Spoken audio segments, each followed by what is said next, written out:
This podcast is a member of the Place to Be Nation family. Visit us at placetobenation.com, the only place to be in your pop culture world.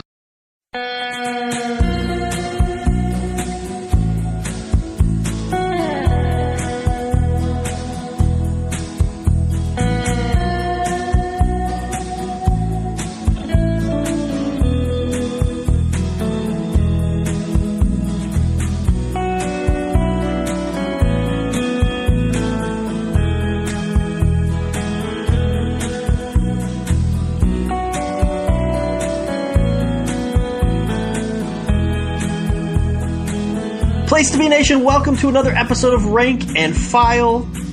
If the Place to Be Nation ever got their own Monopoly game, we would be the Marvin Gardens on the board. We're strong and we're steady, but we're not really that great. My name is Jordan Duncan. I am the host of Rank and File. Thanks once again for listening. If this is your first time listening to an episode, here's what we are. We are a top 10 countdown show. Every month we have a different topic and a different panel of guests. Each guest that is on will give us their top 10 of that month's topic, starting with number 10, going all the way down to number 1. I'm going to be keeping score along the way, and at the end, we're going to tally up the points and reveal the official Rank and File top 10 list of that topic. Last month, we talked about SummerSlam. This month, we are going in a very, very, very different direction, but there is some crossover because one of our first guests was on the SummerSlam episode with us, making his second appearance on Rank and File in a row and overall. Mr. Chad Campbell, welcome back to the show, Chad.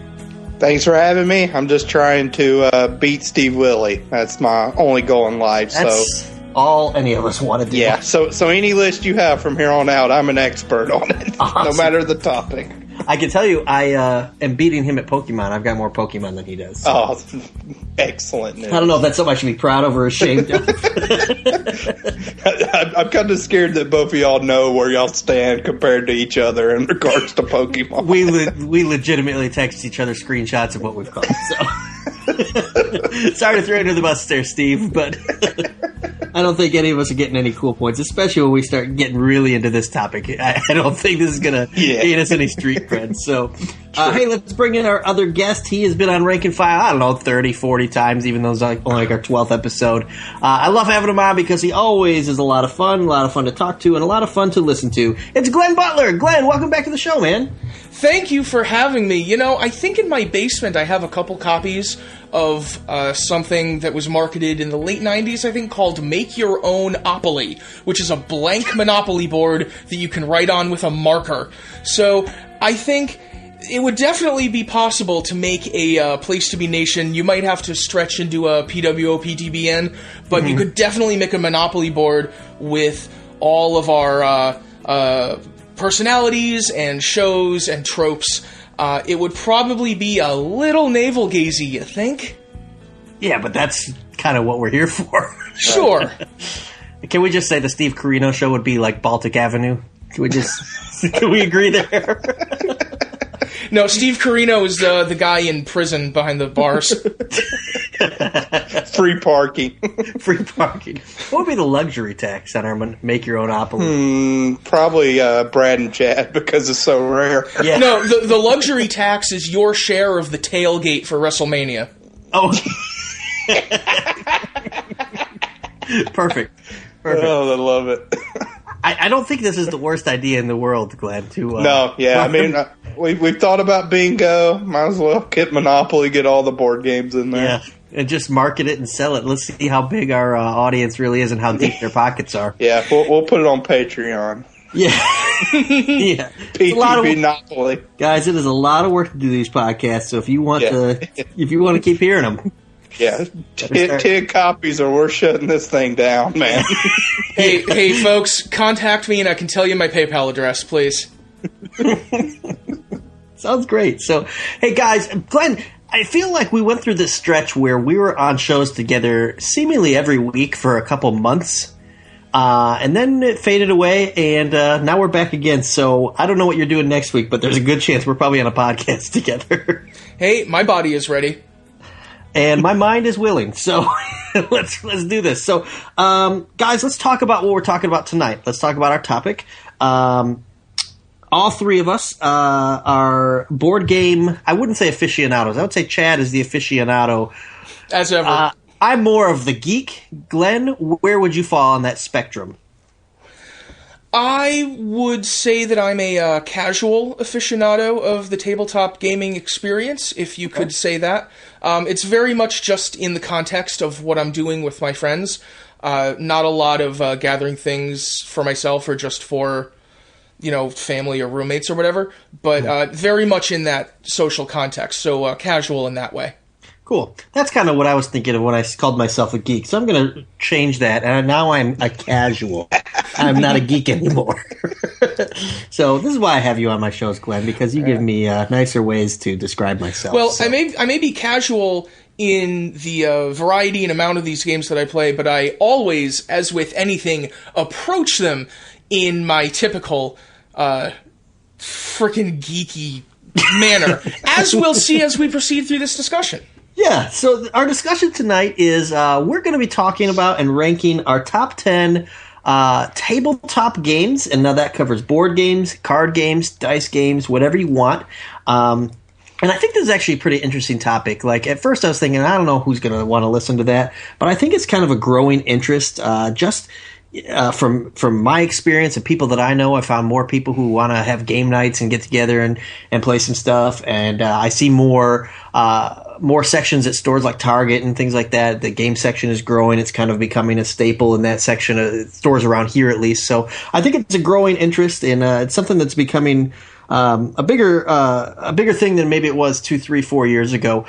Chad, excuse me, Chad. In our last show that we were on together, you kind of talked about how you've been pretty big on this for a few years now. Would you agree that it seems to be growing the tabletop market or interest? Yeah, I mean, of course, this is kind of primarily we may have some wrestling crossover here, so we're sort of in the attitude era of tabletop gaming right now. It's that type of thing where 2 or 3 years ago, you may have not known anybody that played except you and your close-knit group, and now it's not unheard of. Like, I bring out tabletop games at lunch, and I'm not immediately shut down at work and stuff like that. So it's growing. Yeah, I do think there is a line to be drawn at where it's acceptable and where it's not. This past summer, I have a buddy who is big-time gamer like that, and we talk about it. We played some games and stuff, and we were at a wedding. And as we were sitting at the wedding reception, he pulled out a game, and I'm like, but I played anyways, so, Yeah, restaurants are usually where I'm kind of like, oh, I don't know. Because especially before me and my wife had Caden a couple years ago when we first, had a couple of card games that we could play. Mm-hmm. It was always kind of like, do we really want to be those people? Kind of, eating cheese dip and playing a card game in the corner. But yeah, I don't know. So one thing I think is cool about the three of us is I think we're going to kind of attack this from different ways. Chad, you've got maybe the most experience in this world, and I know you're probably going to have some games that maybe Glenn and I haven't even played. A lot of my games are approached from the sense of we have game nights. Usually we wind up at my house, and a lot of our friends have kids, so it's a lot of stuff that kind of has to be kid-friendly. Sometimes we shoo the kids out of the room. Whereas Glenn, I know you talked about how you get together with friends from college and stuff like that, which is definitely not going to be bring the kids type stuff. So I don't know if that will reflect in our list, but I was thinking about it, and it might show some variance and things like that. So normally we get started with an honorable mention. We'll talk about honorable mentions coming out of the break. And let's just get right into the list. You guys got cool with that? You got anything else you want to add to it before we get going? Well, all I'll say is at the game days that my friends and I have held, instead of bringing kids, we've brought wine. So that's the sort of party we're having. Yeah, exactly. So kids might be made eventually. Who knows? Chad, you mentioned that the wrestling crossover. Do you guys remember now, Glenn, I don't think you would because I know you got into wrestling later. There used to be a WWF. It was like a VCR board game. Which even VCR board games are kind of antiquated thing. But it was a pretty cool. I had it, but I don't remember anything about it other than you could watch some wrestling while you were playing it. Yeah, I still have it at my parents' house. I need to dig that up one day and dust off one of the 7 VCRs they somehow still own for some reason. And Good Lord. See it. I don't know. About 2 months ago, my parents finally just said, like, kind of sift through this crap, and we're throwing out what you don't want. And it had some of my old, like, comp tapes, some playing cards from, like, 1991 circa WWF for, like, Ultimate Warrior on the cover. And then that VCR game was buried in there, too. And I'll just mention this quickly. I don't know if either of y'all know this, but in the late 90s, early 2000s, there was a collectible card game called Raw Deal, which actually has a pretty big underground following in the board game nerd community. It's very rare if you have a complete Raw Deal set, kind of like a Action, Magic the Gathering, that type of collectible card game, but with wrestlers. So that's kind of interesting, the crossover of that. It sounds somewhat familiar, but not. Yeah, I'd never had heard of it till like a year or two ago. Nothing beyond the name, really. That does sound kind of, but yeah, not too much. So, no VCR required games made my list. I will give you that quick. Didn't make it.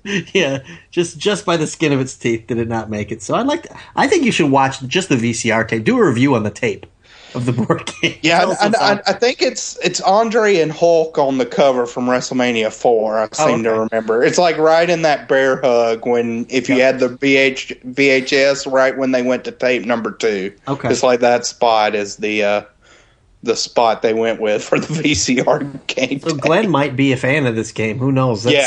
I wonder if Uncle Elmer's on there. If so, Scott might be raring to go there. Scott Butler. Scott. Hey, you know what? When my Scott was first getting me into wrestling, the first show that he showed me was WrestleMania 4. Wow. Was his thinking if he'll watch this, he'll like all of it? And they stuck around. And the illegally procured copy that we had at the time yes, of course, was from that VHS tape. And so it had that break in the middle of the match when you go to file 2. Yeah, love it. That's awesome. Good stuff. Yeah. Good stuff. All right, well, let's get going with our top 10 list. And Chad, why don't you start things off and give us your number 10? Okay. My number 10 is actually a party game. I would classify maybe one more game coming up as a party game, but this one definitely is. It's called Time's Up. Have either of y'all ever heard of that one? Heard of it? Don't think I've played it. Okay, it's by R&R Games, and I'm specifically talking about Time's Up Title Recall, that version. So essentially, in Time's Up, you're in pairs of 2, you and a partner, and everybody has the same 30 cards that they're going through, and it's all movie title, book titles, album titles, stuff like that. And in the first round, you can basically say anything but the actual name, so it's like a password deal. Yeah, okay, I've played this. Yeah, and in the second round, it's the same exact cards, but you can only say one word. Mm-hmm. And then in the third round, it's just gestures. And what I really like about this game, kind of compared to other party games, is I don't think you have to be an expert to know, because it's the same cards, so there's that kind of memorization aspect to it. And I've never not played a game of this and just found something hilarious where, some weird guess for like Law and Order then becomes the thing you say, in round 2. Like if somebody says, I don't even know what the comparison is, but like the Foo Fighters for Law and Order, then in round 2 you can say, Foo, and the person could say Law and Order. So I just love how it kind of plays off each other. Mm-hmm. And it's my favorite party game by far, and always one, like I said, that I've just had a blast to play with. What's funny about this game is you called it Time's Up Title Recall. I've played this game, but never like the actual board game version. I've just had people be like, hey, write stuff down on a slip of paper, and we've just kind of played our own version of it. Right. Yeah. So. Yeah, I mean, it's something you can certainly customize, really. Yeah, I was hoping for a Time's Up Total Recall board game version, which is all about the Arnold movie. It'd be a lot of fun. So, Glenn, have you ever played this game? No, but I would be excited to play it with the phrase, consider that a divorce. You could just act out that part where he has to pull that little orb out of his nose. So yes. But yeah, this game's it is a good fun party game because, like Chad said, you don't have to be like, sometimes, if you're not real good at pop culture or something like that, party games are not your thing at all. Yeah. But in this game, the first round might be tough for you, but if you can just remember what was already answered, then you can participate real easily in the second and the third round and stuff like that. So it's a fun game. It's easy to learn, and even if you are doing the same things over and over, you can just play it repeatedly. So yeah, that's a cool little way to start our list. One thing too that I didn't mention in the actual game, the official version, each person can throw out 2 cards before you start too. So if you get something you have no idea what that is, you could just throw it out. So I think that helps too. I have a key kind of group of people I usually play games with, and my sister-in-law is not a gamer at all. She despises pretty much anything kind of advanced from something like Time's Up. But Time's Up she can dig and play, so that's kind of why it hits that bar of being the perfect party game for me. Yeah, it's definitely a lot of fun. And that raises another question before we go any farther on our list. You have your group of people that you play your games with. You learn their skills and their weaknesses, don't you? Yes. Pretty quickly. We have a married couple who we play a lot of games with, Jeff and Jen, and whenever we do, let's do guys versus girls tonight, I just pray and silently hope that we do nothing involving Pictionary or drawing, because my friend Jeff, I think he's the guy who drew all the cave drawings on the walls of cavemen, because he's the worst artist I've ever seen in my life. So, but yeah, there's definitely certain games where when that game gets pulled out, you look around the room and you're like, all right, I got to play with this guy rather than right.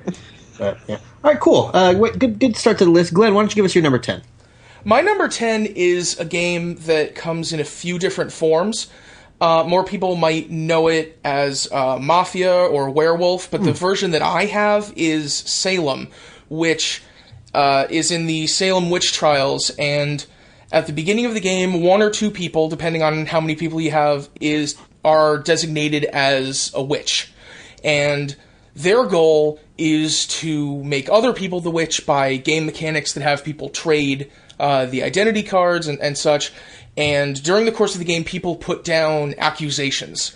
If you get a certain number of accusations, you have to reveal one of your identity cards. You have 5, and, one of them might be the one that says you're a witch. And so, you go through several different rounds, and it gets you kind of seeing which people in your group are good at keeping secrets and which are not, which has a definite effect on this style of game.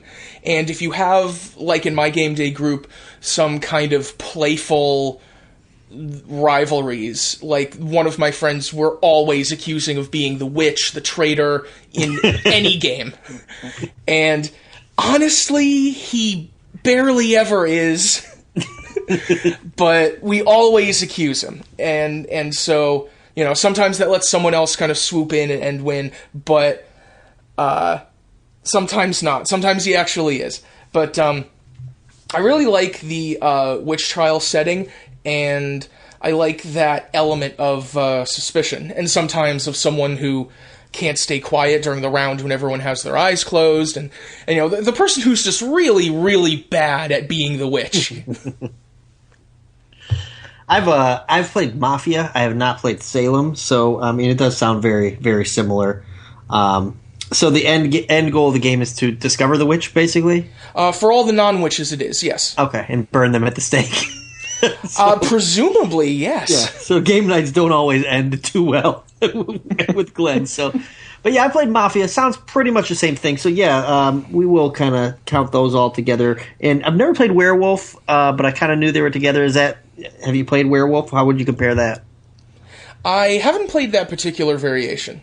Okay, neither have I. So, Chad, have you played Werewolf? Yeah, how And long? how about Salem? Have you played too? I've not played Salem. I've played Werewolf and Mafia, which I would say are pretty much spitting images of each other. Now, how long is Salem typically? Is it quick or, an hour or so? I've played games of Salem that have gone half an hour to 45 minutes. I played one game once that went over an hour because nobody was picking up the witch card, and so we just slowly eliminated people. So sometimes it can drag on like that, but that's kind of random chance. Okay. Because the only thing for me with Werewolf, and Werewolf is like a staple of the convention scene, where late night werewolf is like the thing. I know it sounds nerdy, but like 2 a.m. werewolf. The only thing I don't really like about werewolf is if you are targeted right away, you're pretty much sitting there for the rest of the game. And does Salem have a moderator? What Salem has is special abilities. At the beginning of the game, you are randomly dealt a character card for a personality from the witch trial era. You could be Giles Corey or Tituba or other people from that era, and different cards let you do different things. Like some people are invulnerable to some parts of suspicion. Some people can remove suspicion or accusations from themselves. There are other cards that you draw over the course of the game. You can draw items or abilities or additional accusations that you would then play on the other players. And so there are ways to remove accusations and protect yourself or protect other people. Yeah, that sounds good. That sounds kind of similar to One Night Ultimate Werewolf, which is my favorite version of Werewolf. Because I was going to say, like in Werewolf, there's always a moderator, and if you have a crappy moderator, you're in for a pretty crappy time. Usually, that's just kind of the way it goes. But yeah, this sounds like that sort of corrects that by assigning roles and kind of making the game flow that way, which I think is optimal. Yeah, it does sound a little more complex than Mafia. It's worth a shot. So that's one thing I was most excited about with this countdown was getting some games that I've never played from you guys and writing them down so I can try them out later. So Salem was definitely one that I would try. So since I haven't played, it's not on my list. Chad, did it make your list at all? No iterations of Werewolf, Salem, or Mafia made my list. No. Okay. All right. Well, I'll finish off the number 10, and I wanted to start mine with something that people would know, because, if there's anyone listening that's not really a big game player, so far we've listed Time's Up and Salem, which are not really, stuff you see on there. So there's one that I just want to kind of give some love to. I always use my number 10 for this, like a personal favorite, and it's probably my favorite childhood game that I still play here and there. It's not really a big game night game, but I listed Clue on my top 10 list, and I put Clue at my 10th spot. I still like playing it with the family here and there. And one thing I think about Clue when I think of like all the childhood games, you got your Monopolies and Sorry and games like that. One, I think Clue holds up, and two, I think you see a lot of games that are inspired by it or almost trying to present themselves as like a modern day version of Clue. But, I mean, it's a basic game. I don't even think I need to describe how it's played, because anyone listening to a board game podcast probably knows what Clue is. But, it's a game that you can know and still not ever win. My son loves to play it. My 13-year-old son loves to play it. It's his favorite game. He loves to get, like, super detective-y about it and, like, skulk across the room, like, pondering and things like that. So it's just a fun game to really kind of get into a little bit. Simple, classic board game that I wanted to start off on my list. Guys, what do you think about Clue? Chad? Clue is, of the kind of classic traditional board games, Clue is my favorite. Mm-hmm. And I don't think I would be into board games if I had never played Clue. I still remember in Clue the first time I proved myself wrong.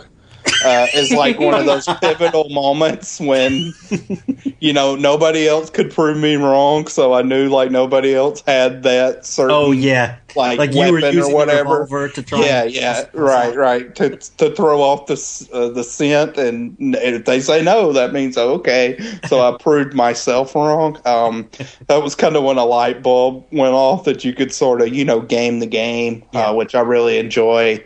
I would still love Clue. I think there's an entry coming up later on my list that is essentially what I kind of call modern Clue, like you were talking about. That has I'll talk about it when I get to it. But the only critique I'll say I'll have of Clue is I think the board's a little too big. So if you know where the room is, it takes you a while to get right. You people can see you, actively stalking towards that room, and you keep rolling one or twos, and then somebody's able to kind of just beat you to the room instead of using deduction to figure it out. Not the best. We actually have a kind of a current version of it because we got it for our son for Christmas a couple years ago, and I don't think I like it. It's got little question marks on the board, and if you get to the question mark, you kind of draw like a bonus card, and I don't like that added element. It's kind of like you can do an accusation right now, and it's like, well, that's stupid, So but the characters are iconic. Absolutely. Love Professor Plum. That was always my guy. Him and Colonel Mustard. That's how I was going to lead to Glenn. Glenn, which Clue character resonates most with you? Tim Curry. Clue has to be the best game movie ever made, right? Oh yeah. What is it even up against? What's it up against? Like Super Mario Brothers, please. Well, I guess does Jumanji count? I'd still probably rank Clue ahead of it, but was Jumanji a game before the movie? I don't know. Jumanji, I don't think was a game before the movie. Like, was there an actual board game that you could buy that would release hordes of elephants and stuff? Well, I'm sure they created some type of cross-promotional game, but you had to play. The 90s was an era of a lot of tie-in board games. I mean, they have them even now, but I know I had the Home Alone board game as a child. Oh, God. That is not the next item on my list. But no, as far as Clue's concerned, that's not one that I had as a kid, but a friend of mine had Simpsons Clue, so that was cool. Yep, and obviously the best game movie ever. Yeah, definitely a good one. And Clue is another game that we had the VCR version of, and it failed pretty miserably.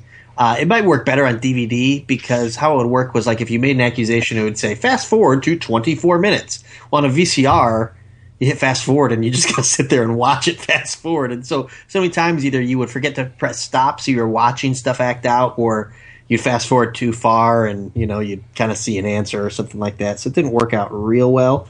I think it's a game that they try to improve upon, and it's like, well, it's already pretty good. You don't have to add bells and whistles and something that already works. So yeah, I do know the DVD version is kind of like a cult favorite. Really? Okay. The Museum Caper, I think, is kind of the tagline. Never played that one. Oh yeah, on Board Game Geek, that's the kind of the go-to Clue if you want a Clue in your collection. It's pretty tough to find, pretty expensive actually if you have a good copy. So wow, okay, keep that in mind if you come across it on a yard sale. Well, Glenn, you mentioned that Home Alone was not your number 9. So why don't you tell us what your number 9 is? My number 9 is something that I mentioned on our introduction to the PTB Play series.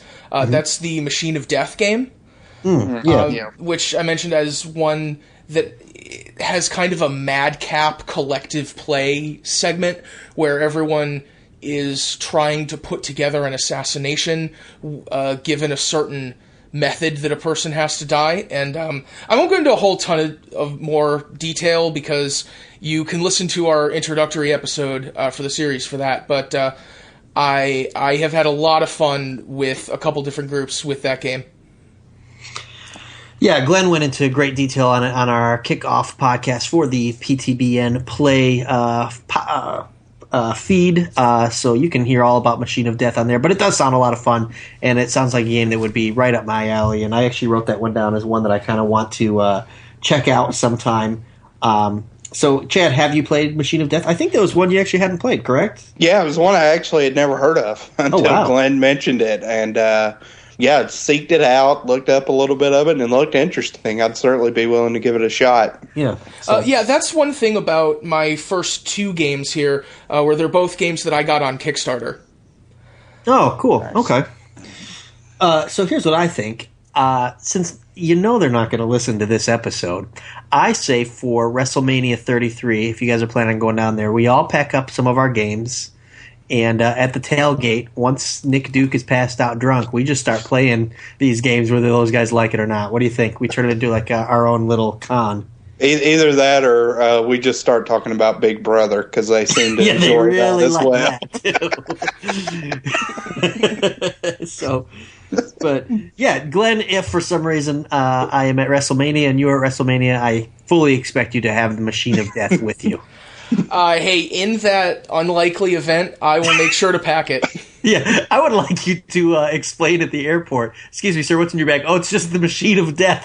That was actually one of the updates to the Kickstarter because they were shipping the game over from China, and it's a card-based game. It has an hourglass and some dice as well, but it's mostly cards for all of the abilities and causes of death and everything. And so they tried to X-ray the container for this game, and it was a solid block of paper, and they weren't able to see into it very well with the X-ray at customs. And so they asked, well, what does this container contain? And the answer was the Machine of Death. That is pretty awesome.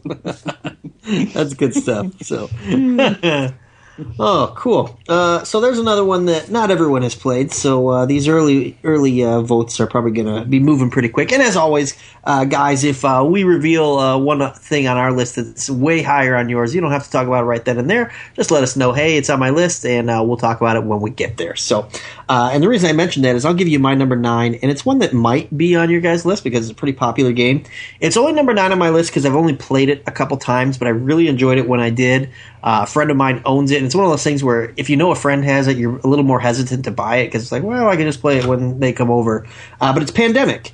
And Pandemic is essentially a cooperative game, which honestly was kind of a drawback for me. I kind of like games where you either win or you lose, not let's all work together. And you basically have to stop viruses from spreading across the world. And there's a whole bunch of different versions of it, but I basically played the first generation Pandemic, as far as I know.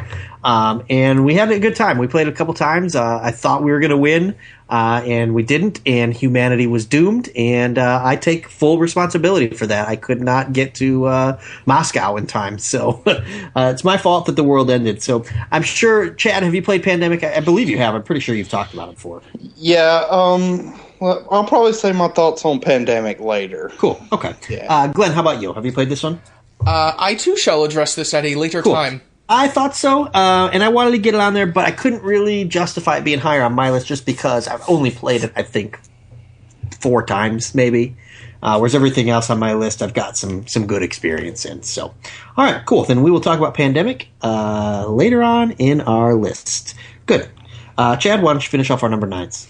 And funny you said you only played Pandemic 4 times because my number 9 is one that I've just played 4 times or so, and it was a popular game kind of within this community, and it's still a game you can find relatively easy at like a Barnes and Noble.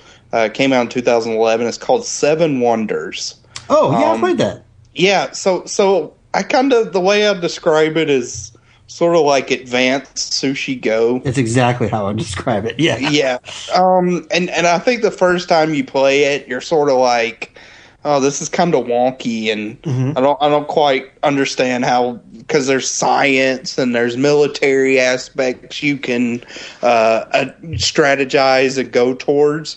But about halfway through your first game, I think a light bulb kind of clicks off in your head and turns on, and then the next game it's much quicker. It's like half the time it took us to play the first game, the second game, and from that we've been rolling. Like, this is one I've had for a while and just never played because it was kind of I don't know, it's kind of one of those weird things where it came out right before I got into tabletop, and then by that time I was into the other kind of flavor of the month, hot games. So I kind of never got around to this one, but I really enjoy it. And the other aspect of it is you're drafting cards and then exchanging those to the people around the table. But I will just say, like, one thing, there's a lot of games I've played where I kind of feel like it's solitary in a way, where you're sort of doing your own thing, and if you're playing against somebody, you don't really know what they're doing, and at the end of the game, you don't know if you won or lost. It's kind of I don't really know how I did because I'm paying attention to me. There's a game I played a lot because Jennifer likes it, called Viceroy, and she always smokes me in that game because in that game you're kind of building up your own pyramid, and I'm so concentrating on mine, I don't know what she's doing, and apparently she's doing stuff correctly because she always brings me. But while I enjoy those types of games, I don't enjoy that aspect, and that's why I like Seven Wonders, because I do think you have to pay attention a little bit to what the people around you are doing, and you can kind of screw them if you want to. Sure can, yeah. Or you can look at like the military and stuff and get them that way. So I like that there is some interaction there, and you don't just kind of concentrate on your own plateau in front of you. Yeah, I would describe it almost exactly as you would, in kind of like Sushi Go, but with a lot more thinking to it. Glenn, have you played Seven Wonders? I haven't. That's not one that anyone in my group has, but I've been meaning to get it for some time because I've heard such good things about it. Yeah, it's basically you get one of the Seven Wonders of the ancient world, and you get shuffled cards like Sushi Go, which I just assume you know what that means. And you'll draw a card that you will play as your card. You pass the rest to the person to the left, and then they will draw a card, and so on until all the cards are dealt out. And as Chad was talking about military, maybe you'll play some military cards, and at the end of the round, you compare your military to the people on either side of you. If yours is stronger, you get some military points. Science is there's like 3 different symbols. I don't remember if they stand for anything, but if you can get them all together throughout the game, you get these bonus points at the end. And then your actual wonder has some bonuses that you can get as well. So there's some benefit to whichever one you get. It's pretty complex, and it's almost deterring, I think, when you look at the game for the first time and someone tries to explain it, because it's not a game that's real easy to explain. No, and not at all. We played it with a group. We had enough people to play the whole, like all of the wonders were passed out, and half of us were in it, and the other half were like checked out, like this is dumb. And we stuck through it, and like you said, once that light bulb goes off, you're like, oh, I'm getting this. And then all of a sudden, the wheels start to turn, and it's pretty fun. And even like you said, even though the cards are all out and you can kind of see where everyone's at, it's not so obvious who won. You have an idea of who's doing well, but there's so many different ways to score at the end. When you start adding it all up, you're kind of like, okay, did I win? Where am I at? Did I get enough signs? Did I get enough of this or that? So, yeah, it's a lot of fun. I don't own it, and that's why it didn't make my list, because I haven't played it enough. But it's a really fun game. Now, there's one wonder, though, and I want to say it's the Great Wall or either the Pyramids, and it's just like the sucky one to get because none of the bonuses are worth anything. Yeah, I mean, me personally, I've never usually go for the wonders just as a strategy. I'm a science guy. Yeah, same here. Nerd all the way. But like my sister-in-law, she's for the merchant, so she has a huge market built up, which in turn, people are just buying stuff from her left and right as the game progresses and giving her money. So yeah, I just think it's very easy to kind of the way it's color coordinated, it's easy to really visually see what strategy the other people are doing. Yeah, like, and then he's you got can a ton either of purple. Yeah, right. So then you can either diversify or kind of attack it head on if you want to. Yeah, it is a fun game though. So yeah, I'm glad that got ranked. And I thought about it and thought, well, I haven't played that enough. And then when I was really going over the details, I just didn't come back into my brain. So, but that is a good one. And that is Chad's number 9, which finishes off our 9s. So why don't I get things going with number 8? And funny enough, my number 8 is Sushi Go. Nice. Which is, like we talked about, sort of like Seven Wonders. I think there's a lot less strategy to it. It's a lot more fun. But Sushi Go is basically a card passing game. Everyone's dealt, 7 cards, something like that? Or does it depend on how many you're playing? You choose a card you're going to play. You pass the rest to the left. When you get cards passed, and you just kind of continue until the round's over. You score points with different ways, with the wasabi and the nigiris and the dumplings and all kinds of things. And if you've played the game, you know exactly what I'm talking about. If you've never played the game, you're like, "What is this?" But it's a really fun looking game. It almost looks like a children's game, and kids can play it. But it's not really just for kids. It's cartoony looking on the cards and stuff like that. But I have a lot of fun with Sushi Go. It's easy to pick up and get going with. How about you guys? Where does Sushi Go land for you in terms of fun factor? For me, it's a great filler. It's one like, end of the night, or we just played something that's kind of a brain burner. Let's do something light and fun. Sushi Go always seems to be kind of one of the first things turned out. It's probably one of the games I've actually played the most, just because it is like 15 minutes to play. Yeah, and anybody can play it. Right, and works for any group. So yeah, great game. Glenn, are you a Sushi Go man? Have you played? That's actually one that I haven't played, but from what I've heard, it sounds adorable. It really, that's a good way to describe it. It's fun. It's easy. Chad, let me ask you this: what is your stance on pudding? It's not something I go for. Me either. But I don't want to be last. Yeah. Usually in round 2, I'll take 1. Yep, and kind of give the board a quick glance. Right, just so I can have that where I'm not depending on the third round that I gotta get one early. So in the second round, if I get one early, I'll put it down. But I really, in Sushi Go, I go for the wasabi a lot. Oh yeah, me too. So to kind of multiply off the nigiri, and then after that, I don't know. I get screwed a lot on the tempura and the sashimi. Oh, you'll get 2 out of 3. Yeah, I have 2, not 3, or 1, not 2 with the tempura. So that sucks. So generally after the wasabi and nigiri combo, I go for the maki and try to win the majority of that. Yeah, I feel like I always get stuck with a chopstick in my hand as the last card. Yeah, I always love doing that to people. So basically, chopsticks are if you're listening and you've never played before, if you get the chopstick card and you play it early enough, then your next hand you can take 2 of the cards. So it's kind of like a bonus, like just kind of save it for when you want 2 cards. So of course, if you get it last, it's totally worthless, So and it's not worth any points or anything. So Sushi Go is a lot of fun, and Glenn, you can get that from pretty much anywhere. I think they sell it at Target, Walmart. It's easy to find. It's cheap too. I want to say like $10 maybe, something like about that. $10. Yeah. Cheap, easy to learn, quick to play. Perfect game. So, well, not the perfect game, but perfect game to just pick up if you're saying, I want to find a new game. So, and who makes Sushi Go, Chad? Do you know? Is it Playwright? Playwright. Yeah, Playwright Games, they got a lot of fun games. So, all right. Well, Chad, why don't you give us your number 8? Oh, my number 8 is kind of in the same arena as Werewolf, which I said I didn't have Werewolf or Game Right. I'm sorry, did I say Playwright? Game Right. Oh, yeah, okay. Yeah. I said Playwright and you agreed with me. But my number 8's in the same arena as Werewolf, but it's called The Resistance. It's in the social deduction arena. Have either of you two ever played it? This one I've never even heard of. Okay. I will address this game at a later time.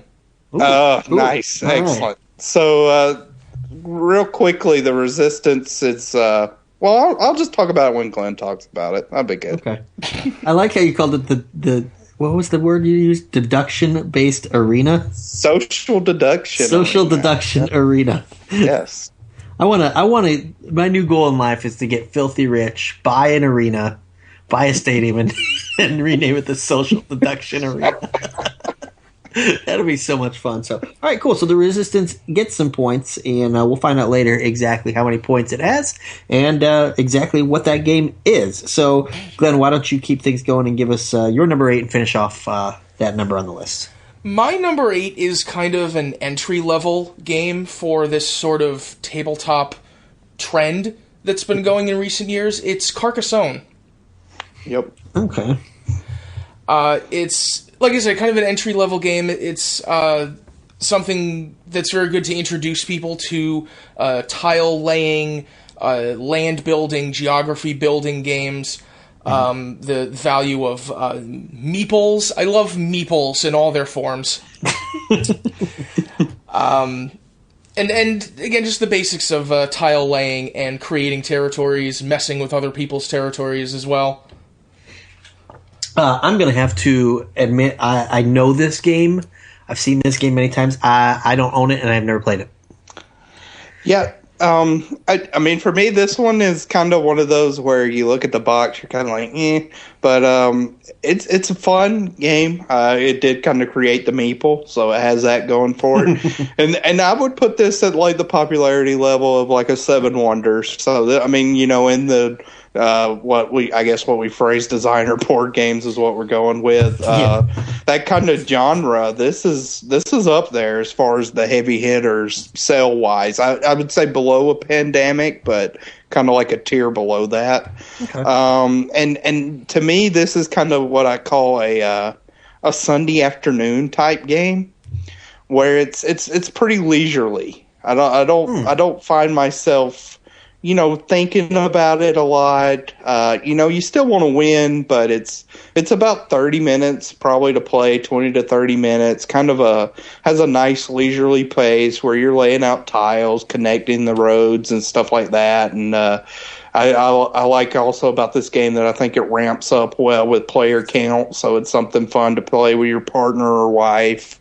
And then you can also play with 4 fairly easily in about the same amount of time. So this is another kind of enjoyable game where I wouldn't classify it as a filler, but if you're kind of planning out a game night, and you may want to start with something that has some weight to it, but you don't want to kind of blow people's minds right out of the game. This wouldn't be a bad one to start with. That's a very good way to describe it. It's a very good first game for the day, because sometimes with tile-laying games, you can get some amount of decision fatigue. Oh, yeah. Right. And with Carcassonne, like you say, it is very casual, even though it has those sorts of decisions that you have to make. It doesn't have the sense that you have to think over all of the variations of every decision, because it's going to determine exactly how many points you have. Oh no! So it is a lot more casual, a lot better for opening up a day. Awesome, cool. Well, then I'm gonna have to give that one a try. And someone mentioned box art, and I will say that it does play a factor sometimes in choosing a game, because if I remember, the box art for this one is absolutely nothing special. It almost looks dated, doesn't it? Yeah, it's got kind of that blue background, and just sort of it's kind of a joke among the community, but just like a white guy from the Mediterranean or whatever. That's it. Yeah, and a castle. Out. Yeah, very, very plain. My number 7, which when we get there, I'll talk about it. But box art played a big part in my choosing to give it a try. So, all right. So it's Carcassonne? Yeah, Carcassonne. All right. So it's not Carcass 1. Right. No. So, all right, cool. I'm going to have to try that one out, because Sunday afternoons are when we play a lot of our games. So a Sunday afternoon game sounds good. Let's keep things going. Go under our number 7. Chad, why don't you give us your number 7? Number 7 is a game I love the box art on. It's Dead of Winter. It was produced by Plaid Hat Games 2014, I'm pretty sure. And this was kind of one of the hot games that came out in 2014. And I love this game. You're kind of trying to, it's got co-op, a co-op vibe to it, where you're trying to eradicate the zombies, but you have to search different kind of areas in the town.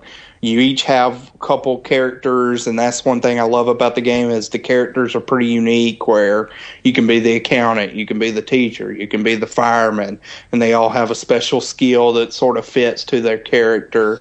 And then kind of there's two added wrinkles that make the game even better is there's a good chance somebody is a betrayer among your group. But each person, you get the card at the beginning of the game that says your objectives. And so for you to win the game, you have to meet your personal objectives, or else you don't win.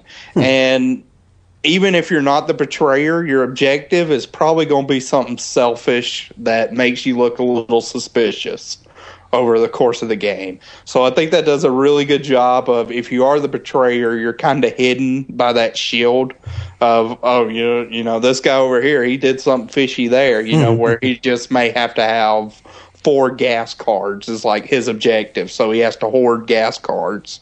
And I think that's a really cool thing. And then the other thing this game sort of introduced was something called Crossroads. They call it a system. And it's not by Cody Rhodes, but are you sure? Yeah, I'm pretty sure. but this is really neat in that every time you take a turn, the person to, I can't remember if it's the right or the left, but one of those people draws a card. To the right, I think. Yeah, to the right. And if you do a specific action that it speaks of on that card, the game just sort of stops. And then you have to do what the Crossroads card says, which is you usually have to make a pretty crummy decision to kill one of your characters or to, you know, do something pretty dastardly. And I think that just can sort of like turn the game up on its head. So this is one I would consider kind of meaty. I would say that they do have objectives that they classify as easy, medium, or hard. But even the easy objectives, I'd say you're in for a good, 60 to 75 minute game. Awesome. And it is one you're probably thinking pretty heavily on. Also, I would say this game has, this is an adult themed game with some of the vocabulary on the cards and stuff like that. So keep that in mind, the graphic design of it. But it's one I've really kind of taken to, and I love it of that kind of, it's co-op, but there's a betrayer among us. This is my personal favorite. Awesome. Yeah, I have not played this one, but I know just from the comments that Glenn, obviously you have. Do you want to talk about it now? Yeah, that was actually one of my honorable mentions. Cool, okay. It just fell off my list as I was making it up earlier today. But of all the zombie games that I've played, and with the zombie craze in popular culture over the last several years, there are many. But of the zombie games that I've played, this is definitely my favorite. I do like all the varied characters, Chad, that you were just talking about. Have you ever been the dog? So if we get to pick our characters, my sister-in-law insists on being the dog. I love the dog so much. He's such a good boy. I usually am the accountant just to sort of be lame and kind of art imitates life there. But I don't remember which character I was. Might have been the accountant, might have been the was there a driver of some sort? But one time I got hit by the Crossroads card that I think I was the janitor actually. Yeah. That said that I was the dirty boy. That I was like hoarding... The dirty white boy, Tony Anthony? Yeah, that I was hoarding filth in the place where all the survivors were gathering around, and so everyone had to take a vote on whether to evict me for making the place dirty. You know, if it is the janitor that's the dirty boy, like the dirty white boy, that's kind of brilliant because, you know, T.L. Hopper is the kind of goes full circle yes, there. Exactly. I gotta tell you, while you guys are talking, I'm looking at this. This game looks awesome. Just the pictures and stuff like that. Lots of dice, lots of stuff. Oh yeah, lots of pieces. Definitely. Yeah, you have to roll your dice and decide how to allocate those. Mm-hmm. It's a complex. I would say it's a pretty complex game, but yeah, I mean, we've been talking about game scheduling a little bit. This is definitely a midday game. I'd say like right before dinner. Mm-hmm. Yeah. Because by the time you finish, you need a break. Yes. Mm-hmm. Let's eat something. To me, this is the one where like. This is kind of like your main event, quote unquote, of the day, where if you're playing this one in a regular game day, we're probably not going to play anything else as thinky or as hard or complex. Cool. I'm going to have to give that one a try. So, and there is just from Googling, it looks like there's is it an expansion, a follow-up? Yeah, it just came out this year at Gen Con. It's called The Long Night. Yeah. It's basically a standalone expansion, but you can also combine, you know, so you can buy that on its own. Yeah, they said they were going to take that Crossroads system and use it for different themes, like space was supposed to be the next one. But I think the Dead of Winter was so successful that they kind of just decided to do the sequel right out of the gate. Sure. Yeah, but I'm looking forward to I do hope they use that Crossroads card system with another theme like space. I think that'd be really neat. Cool. My number 7 is Hoarding Filth. No. It's my everyday. Glenn, why don't you give us your number 7 for real? My number 7 is one that I think I've mentioned to you guys before a couple of times. That's Machi Koro. Yes. That's another adorable game. Like, the graphic design is a little cartoony, but not seriously childish. I think it would still be family friendly, though. It is, yeah. You're building cities, and you're choosing which buildings to get that give you certain abilities. You might, get extra money from other players. You might get extra money based on your dice rolls. And the goal is to build a series of specific buildings. That even the order in which you build those lets you do certain things at certain times. And so there's enough variation that different people are trying different strategies, but it's still really integrated. Yeah, I have Machi Koro. I don't have the second one that I've just seen popping up in stores here and there. I don't have that one yet, but yeah, it's family friendly in the sense that first of all, it looks kind of like Sushi Go, which is kind of what drew my eye. So it's how would I describe this? Strategy. There's strategy to it, but you don't have to be like brilliant to be able to be good at it. Sometimes these games are so strategy heavy that someone who that's not just really how their brain works is just going to check out and be like, I don't like this game at all. Right. Whereas this is a game that really anybody could win. Yeah. Again, it's something where you can avoid decision fatigue. Exactly. Yeah, it's more fun and not goofy, but just fun. The spirit of enjoyment is there, and I definitely have that game. Chad, what do you think about Machi Koro? Yeah, I think it's a good, fun game. The only reason it wouldn't kind of be in a list like this for me is I sometimes think it's a little.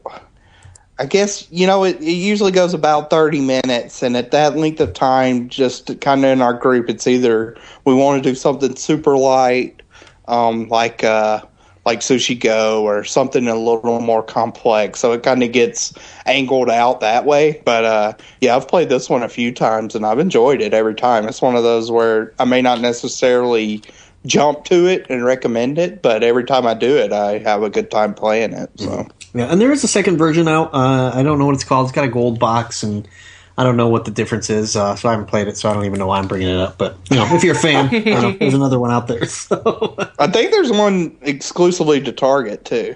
That's where I've seen it, so that must be it. So, okay. Yeah. Target is where I go for a lot of my games. Even though they don't really have much of a selection. We actually have a local hobby shop that has an extensive section of games to the point where some of them are $120. I'm like, this looks great, but I'm not going to spend that much money on something I've never played before. Oof. What they need to do is they have this big back room where they play mostly like Magic the Gathering and things like that. You need to rent time and rent the games out. Let us play this game, and if we like it, we'll buy it, and our rental time is to our purchase, but I understand why they couldn't, because, pieces would get broken or lost or stuff like that, but I just have trouble dropping that much money on something that just looks cool. You know what I mean? Oh, yeah, for sure. So, all right, let me finish off on number 7s, and this is one that I first picked up solely because of the box. I just thought it was really cool looking, but the game itself is actually pretty fun, and I've played it a good amount of times. My son is really good at it. He always seems to win.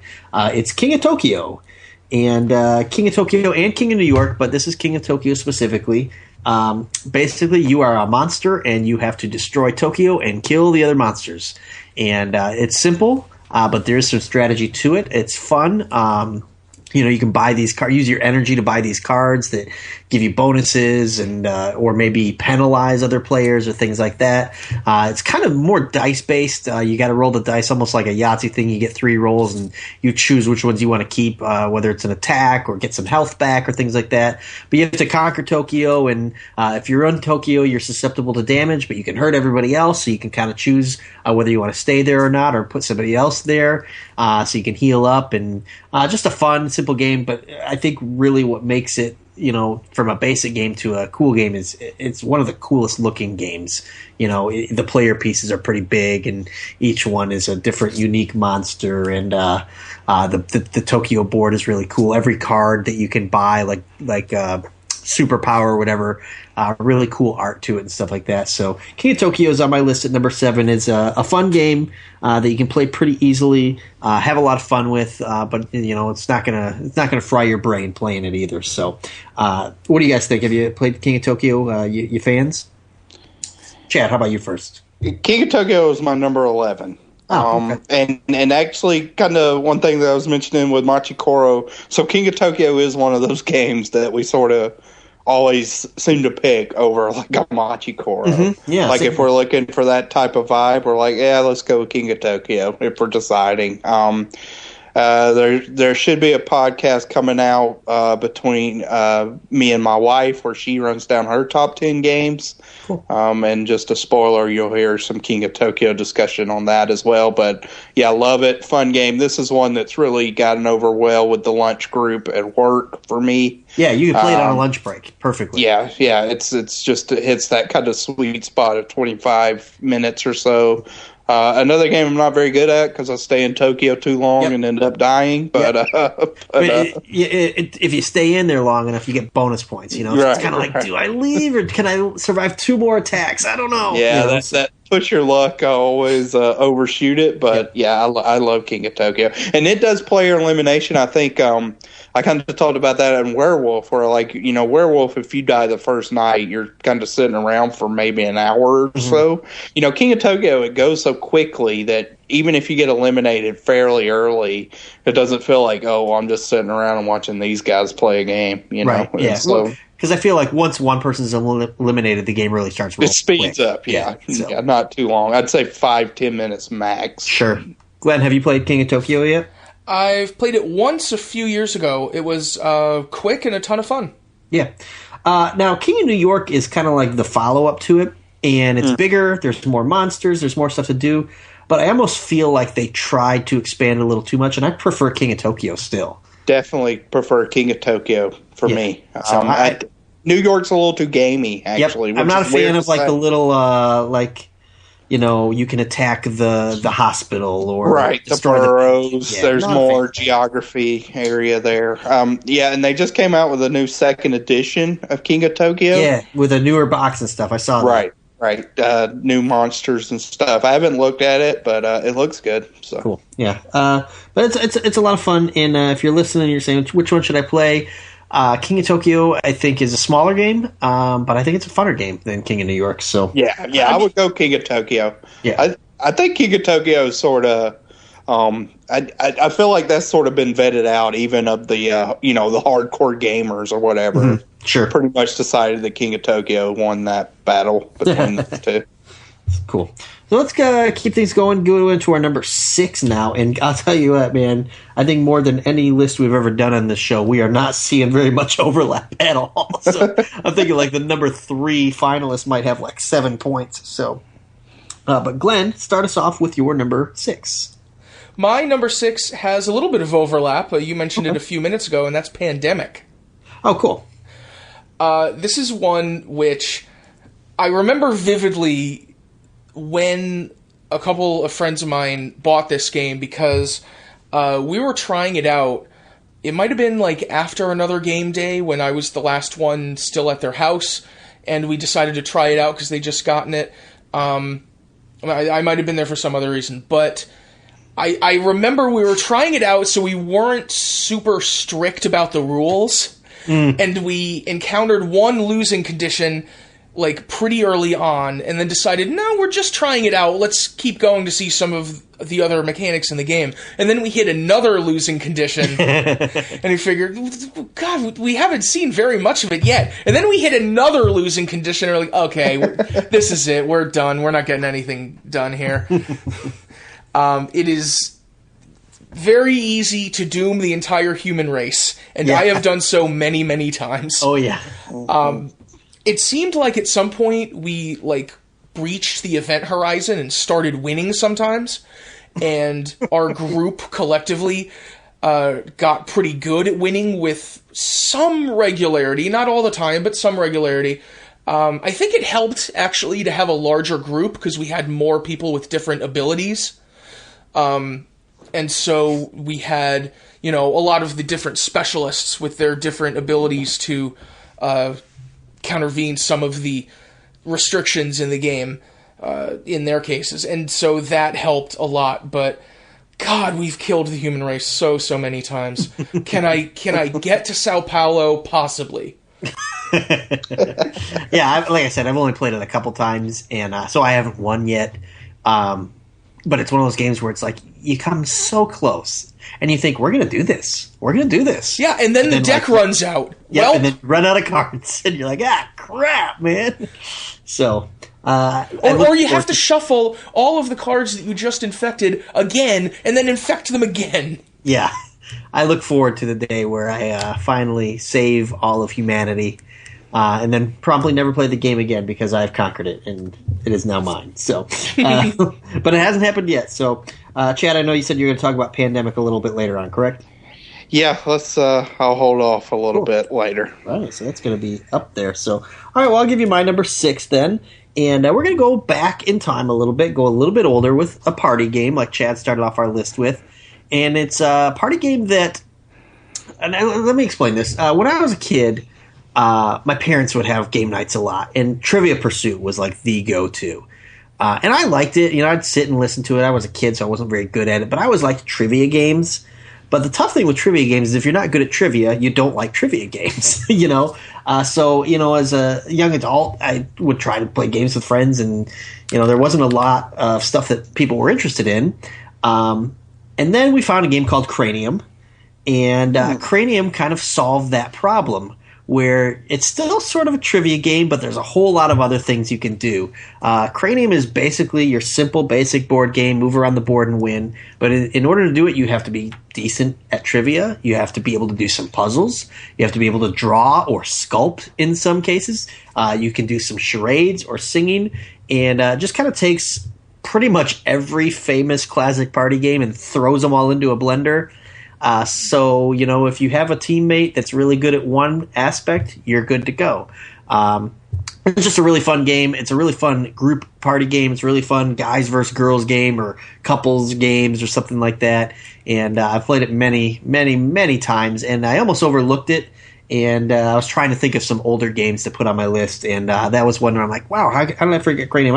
I haven't played it in a long time because I feel like I play different style of games now. But for its time, I really loved Cranium. And if we played it again, tomorrow night, I'm sure I would enjoy it too. So I don't know that it made either of your guys' list, but I'm sure you probably know Cranium. So what do you guys think of Cranium?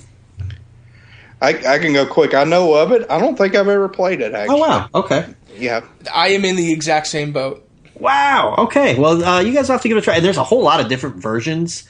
There's quicker versions and things like that. And here's another thing I wanted to bring up with Cranium. I recently saw this, and I want to see what you guys think of this newer phenomenon. The latest version I saw is called Cranium After Dark. And it's kind of like they've adultified Cranium. And it seems like they're doing this now with a lot of games. And it's kind of like the gaming world's response to Cards Against Humanity's success, I guess. Hey, let's make ours dirty, and here's my simple response to that. If your brain works that way, you can make any game dirty without having to buy the dirty version. I was reading the back of Cranium After Dark, and it was like you have to, by charades, imitate that you are milking a cow as a zombie. So, of course, you're making that motion while groaning. Ha, ha, ha. And I'm like, well, you can do that on your own. Because we've had many of nights where the games have gone quite off the rails into that area. And you don't have to buy the 18 and up version to make the game 18 and up, do you? So yeah, Codenames, I guess, is the other big one. That's another Target exclusive is Codenames After Dark or whatever. So, my goodness, J-Rev, are you going blue? I might be. So it depends on who's listening. So, but I haven't played Cranium After Dark. I'm not sure what it would ask me to sculpt with modeling clay. Oh God, man! But I'm not sure I can do it in 30 seconds or not. So yeah, I generally agree with you that certainly with regular Codenames, if you want to take it in that way, sure, you can. And I think if you want to play that game, that type of game, it feels like Cards Against Humanity is such the go-to that it's kind of like if it's not broke, Right. Well, there's a game that we used to have called the Game of Things, and it's like you get the card, and everyone kind of writes their answer, and you read them aloud, and you kind of I think that you have to guess who said what. And they came out with the adult Game of Things, and I'm like, listen, we made that game adult a long time ago. When it's fill in the blank, you don't need it to be the adult version. Right. So, but yeah, Cranium's a cool game. I'm surprised you guys have never played that one. I would suggest just the basic Cranium. And what's cool about it is, you get into different sections. So the first section is, charades, or it's called humdinger, where you hum a song or something. Second section is your Pictionary, drawing, sculpting type thing. Then you got your trivia. Then you got your puzzles. And it's different type of puzzles, like word puzzles that you can look at. You got to spell words backwards as a team. So, I would say the first letter, then Glenn, then Chad, then back to me. And if you screw up even once, you lose. But what's kind of cool is when you get to each section, the first time you do it, if you get it right, you do the fast track. So there's only 4 spaces on the board you got to go through. Whereas if you get it wrong, you got to do the long track, and it's 12 spaces you got to get through to the next section. So it's a pretty cool little game. A lot of fun, and worth a look, and it's probably pretty cheap now because it's been out for so long. So, Chad, why don't you finish off the top half of our list before we go to break and give us your number 6? My number 6, the first iteration of the game came out in 1979. Wow! So it's an old one, and it's Cosmic Encounter, which I have the 2008 version. It's essentially a negotiation game. And it can be a little. This is one where when I told Jennifer we were playing Cosmic Encounter, she kind of groaned.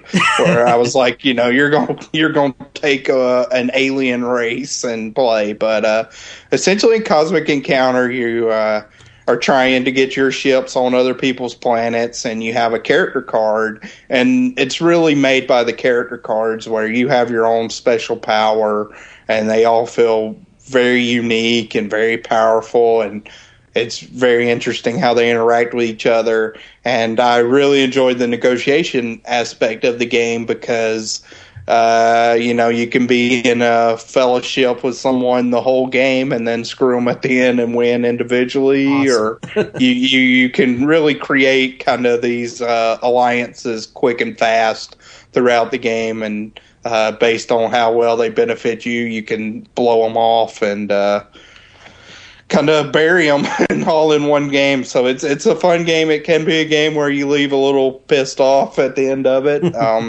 I've had a couple of games of it where I've been straight lied to and felt pretty bad about it at the end of it. Held a little bit of a grudge, but I think in that type of genre, that's sort of like the telltale sign of a good game, where I'm that invested enough in a way. And again, I love the alien races. Like there's so many like cool alien races where so in the game you are kind of in a head-to-head combat with somebody else, and you lay down cards. So like most games, the cards are the highest number wins, and you can have allies on each side that help people out.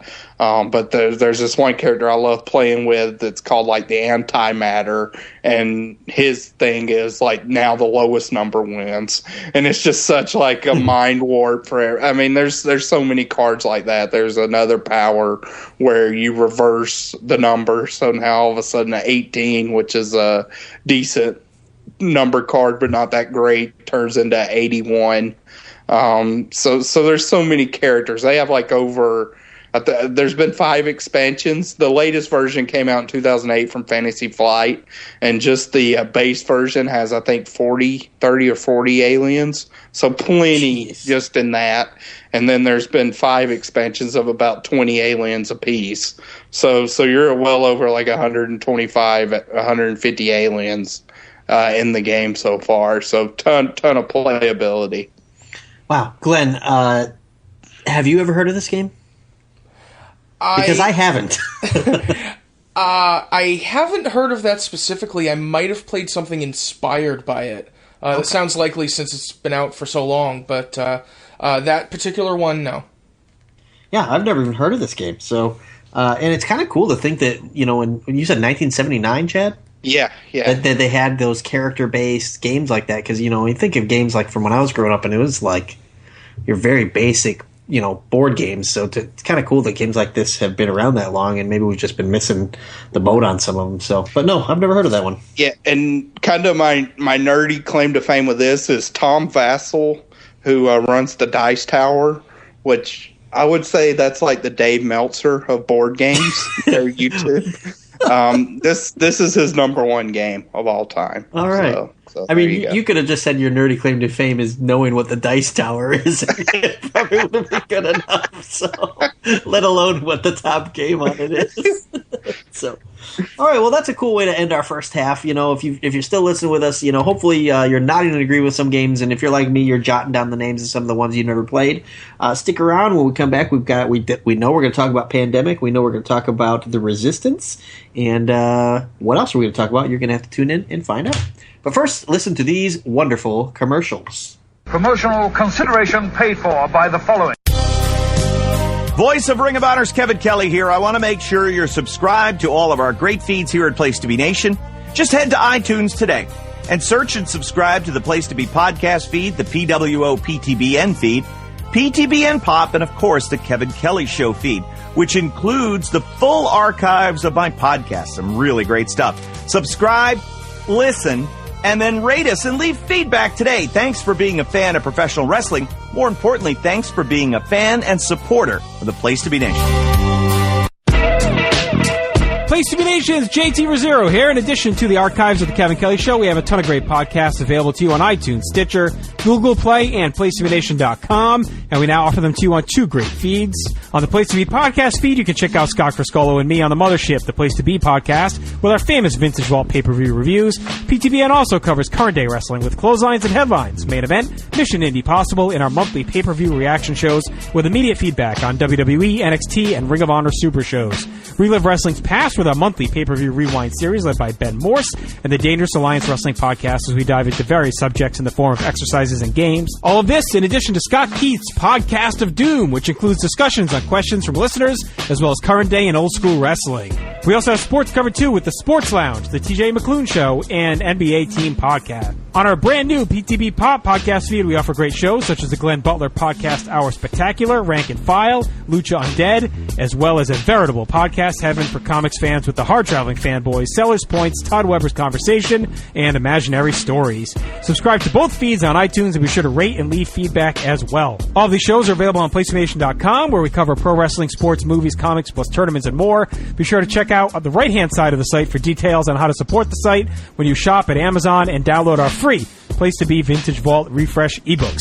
We also want to thank our friends at Bonehead's Wing Bar in West Warwick, Rhode Island, and Fall River, Massachusetts, and Scott Keats' blog of Doom. Be sure to follow us on Facebook, Twitter, Instagram, and Tumblr as well. PlaceToBeNation.com, the only place to be in your pop culture world.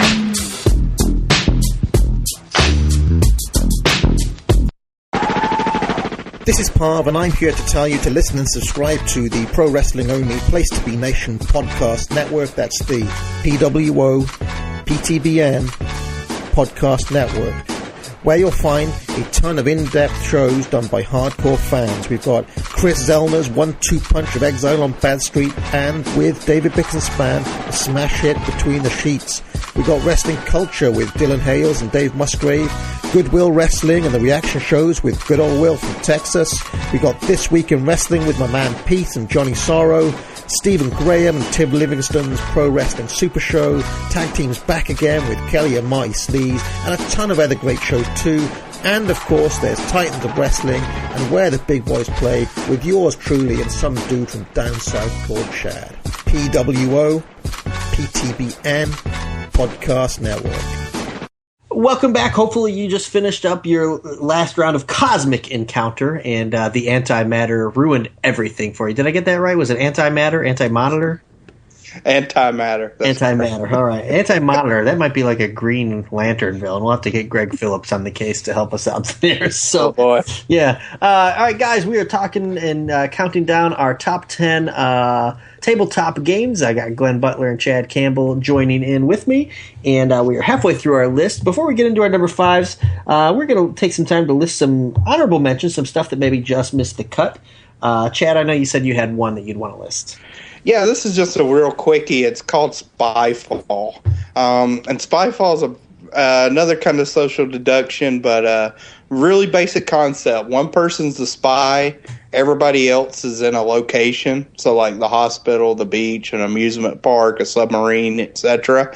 And the spy's trying to figure out where everybody else is at, and everybody else is trying to figure out who the spy is. So you do that by asking questions like, what are you wearing at this place, or how many times would you go to this place in a year? It's an open-ended question. So it's a really fun game. Can create some great moments, like one, I think one's like an Arctic station or something like that, and at one point we asked the spy how he got there, and he said he walked, so that was kind of a tip-off that he probably was the spy. That's good stuff. Yeah, or you're at the beach and somebody says they're wearing business attire, or stuff like that. It could create some. It's very stressful if you're the spy. I'm going to use that to call some people up and be like, "What are you wearing?" I'm the spy, So. Yeah, I mean, and I like it because you can be very creative with your questions, like, what movie does this place remind you of, or cool. Inside jokes and stuff. I mean, it's kind of up to you how creative you are, but you don't want to tip it off to the spy because, if the spy guessed or figures out where you're at, you lose. And the rounds, each round takes like 5-6 minutes, so real quick. Pretty cheap game. It's like $15, and you get like 30 locations. Cool. So this is another one of those kind of end of night games that we pull out and play a couple rounds of. Yeah, I got one cheap one too that's fun, mindless. It's a card game, and it's called Pooh, and that's Poo. And have you played that one? No. Pooh is basically all the cards have like different monkeys on them, and you fling poo at each other. And, different types of poo. It's very the definition of toilet humor. Different types of poo, like pellets or things like that. And, if I hit Glenn with like a pellet poo, that might be 2 points that he has to take on. And once someone's up to like 15 points, they're out of the game. But you can like wash yourself off with cards or things like that. And it's basically just monkeys throwing poop at each other, and it's as dumb as it sounds, but it's actually pretty fun, and there is some strategy to it. A lot of times when we play, we gang up on somebody, and that can come back to haunt you because the first person eliminated, actually the first 2 eliminations, get to use the golden banana, which brings them back into the game. With like half their life restored. So it's kind of like everyone gangs up on somebody, he comes back into the game, and goes off on everybody. So. And then there's one cool card that comes into play sometimes. It's a game where sometimes no one wins because if you have a card called the Blaze of Glory, when you are eliminated, every card in your hand gets played. So we've had it happen before where, there's down to 3 people. We're all near death, and the person eliminated had the Blaze of Glory, and everybody dies. So fun little game. Pretty simple. Speaking of special guests, I think we need to get Tim Campbell to discuss that one. Yeah, the Dark Passenger. So, well, let me ask you this. Glenn, did you have any honorable mentions? I had a couple I wanted to mention. First, you mentioned video board games earlier. Mm-hmm. There was one for Star Trek The Next Generation, which I never played and never had, but when YouTube started up, in the big YouTube era of, 10 years ago or so, I encountered this rip of the VHS tape that came with that game, featuring awesome. Robert O'Reilly, who played Chancellor Gowron on the TV show, who was one of the greatest character actors in that show. He was just incredibly idiosyncratic, incredibly emotive. His eyes bug out the most of any actor I've ever seen, and he was chewing up the scenery for the TV show in this stupid video. Like, so often, like, you can't refer to, like, player 1 or player 2 because you don't know who it's going to refer to, so all of his messages would start, "You, the one who is moving now! Move back!" All of these little messages to the players. It's fantastic just as a video. I've seen it pop up on so many social media sites as a curiosity, so shout out to that game. Also, another quick card-based game, like you were talking about your poo. One that I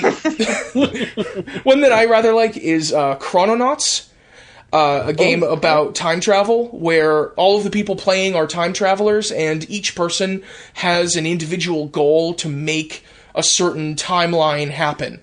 Like, you lay out a field of cards that you can flip or add cards to that represent historical events, like the sinking of the Titanic, or the end of World War II, or the Kennedy assassination. And by playing cards during the game, you change these events. And so if you make a certain timeline come to be where, you save the Titanic and you save John Kennedy, that might be somebody else's winning condition. Oh, okay. And so it's one that someone can win at any time, but you're all trying to get to your individual goal. And you could accidentally lose. Yeah, you can, but changing all these events and all the different things you can change are really, really fun. It's easy to add expansions to. I know there's one that I haven't played yet called The Gore Years.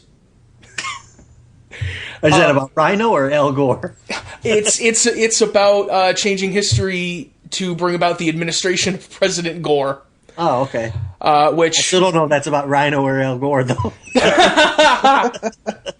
Well, let your imagination carry you.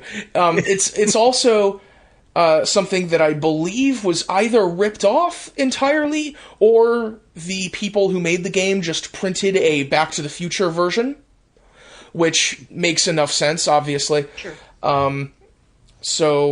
There might be other expansions too, or other expansions coming, but it's very easy to add those and really fun to change all these things. Yeah, that sounds fun. Yeah, I've never heard of that one, but that sounds like a fun little easy. It's easy and quick. Cool. Yeah, and so is Pooh. And the card game Pooh as well. I hope, yeah. So those are some games you can check out. Didn't make any of our top 10s, but maybe it'll be at the top of your list, and hopefully you have a lot of fun playing those games. Guys, I'm going to keep things going with our number 5, and I'm going to keep things going also with a quick, simple card game. I went with a game called Exploding Kittens. for my number 5. This game is tense, man. My son actually is the first one who got us playing this game, and he's like, "Dad, I want Exploding Kittens." I'm like, "What is wrong with you?" And he explained it's a game that they played at school, and so I kind of wrote it off as a kids game, because the kids were playing it. And I think we got it for him for Christmas or something. I said, "All right, show me how this game works." And we played it, and it was a lot of fun. It's quick, it's simple. Basically, you just want to be the last one standing. There's enough bombs. If there's 5 people playing, then 4 bombs are in the game or something like that. You play different cards, do different things. You can peek at the deck. You can defuse a bomb. You can trade cards, steal cards, do all kinds of things. If you survive the bomb, you kind of reshuffle the deck however you want. So you can put it right at the top, right at the bottom. And last person standing wins, and you just hope that you don't blow up. Have you guys played Exploding Kittens? Glenn, how about you? I have played it before. It's a ton of fun, yeah. Yeah. And it's another, you can download it on your phone, too. You don't play against your friends, but you can just play it against, I don't know if it's just computer generated or other people in real time, but pretty simple game. Chad, how about you, man?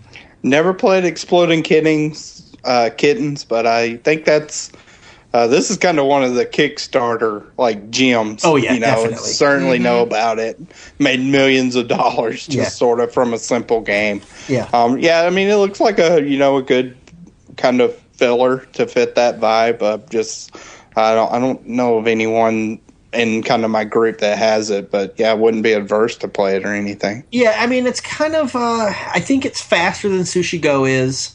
Similar style in that it's just cards and you're playing, but you can't really target anyone, so you don't really gang up on people or things like that. And it gets tense because, as the deck gets smaller and smaller, if there's 4 cards left in the deck and there's 3 people playing, 3 out of the 4 cards are bombs.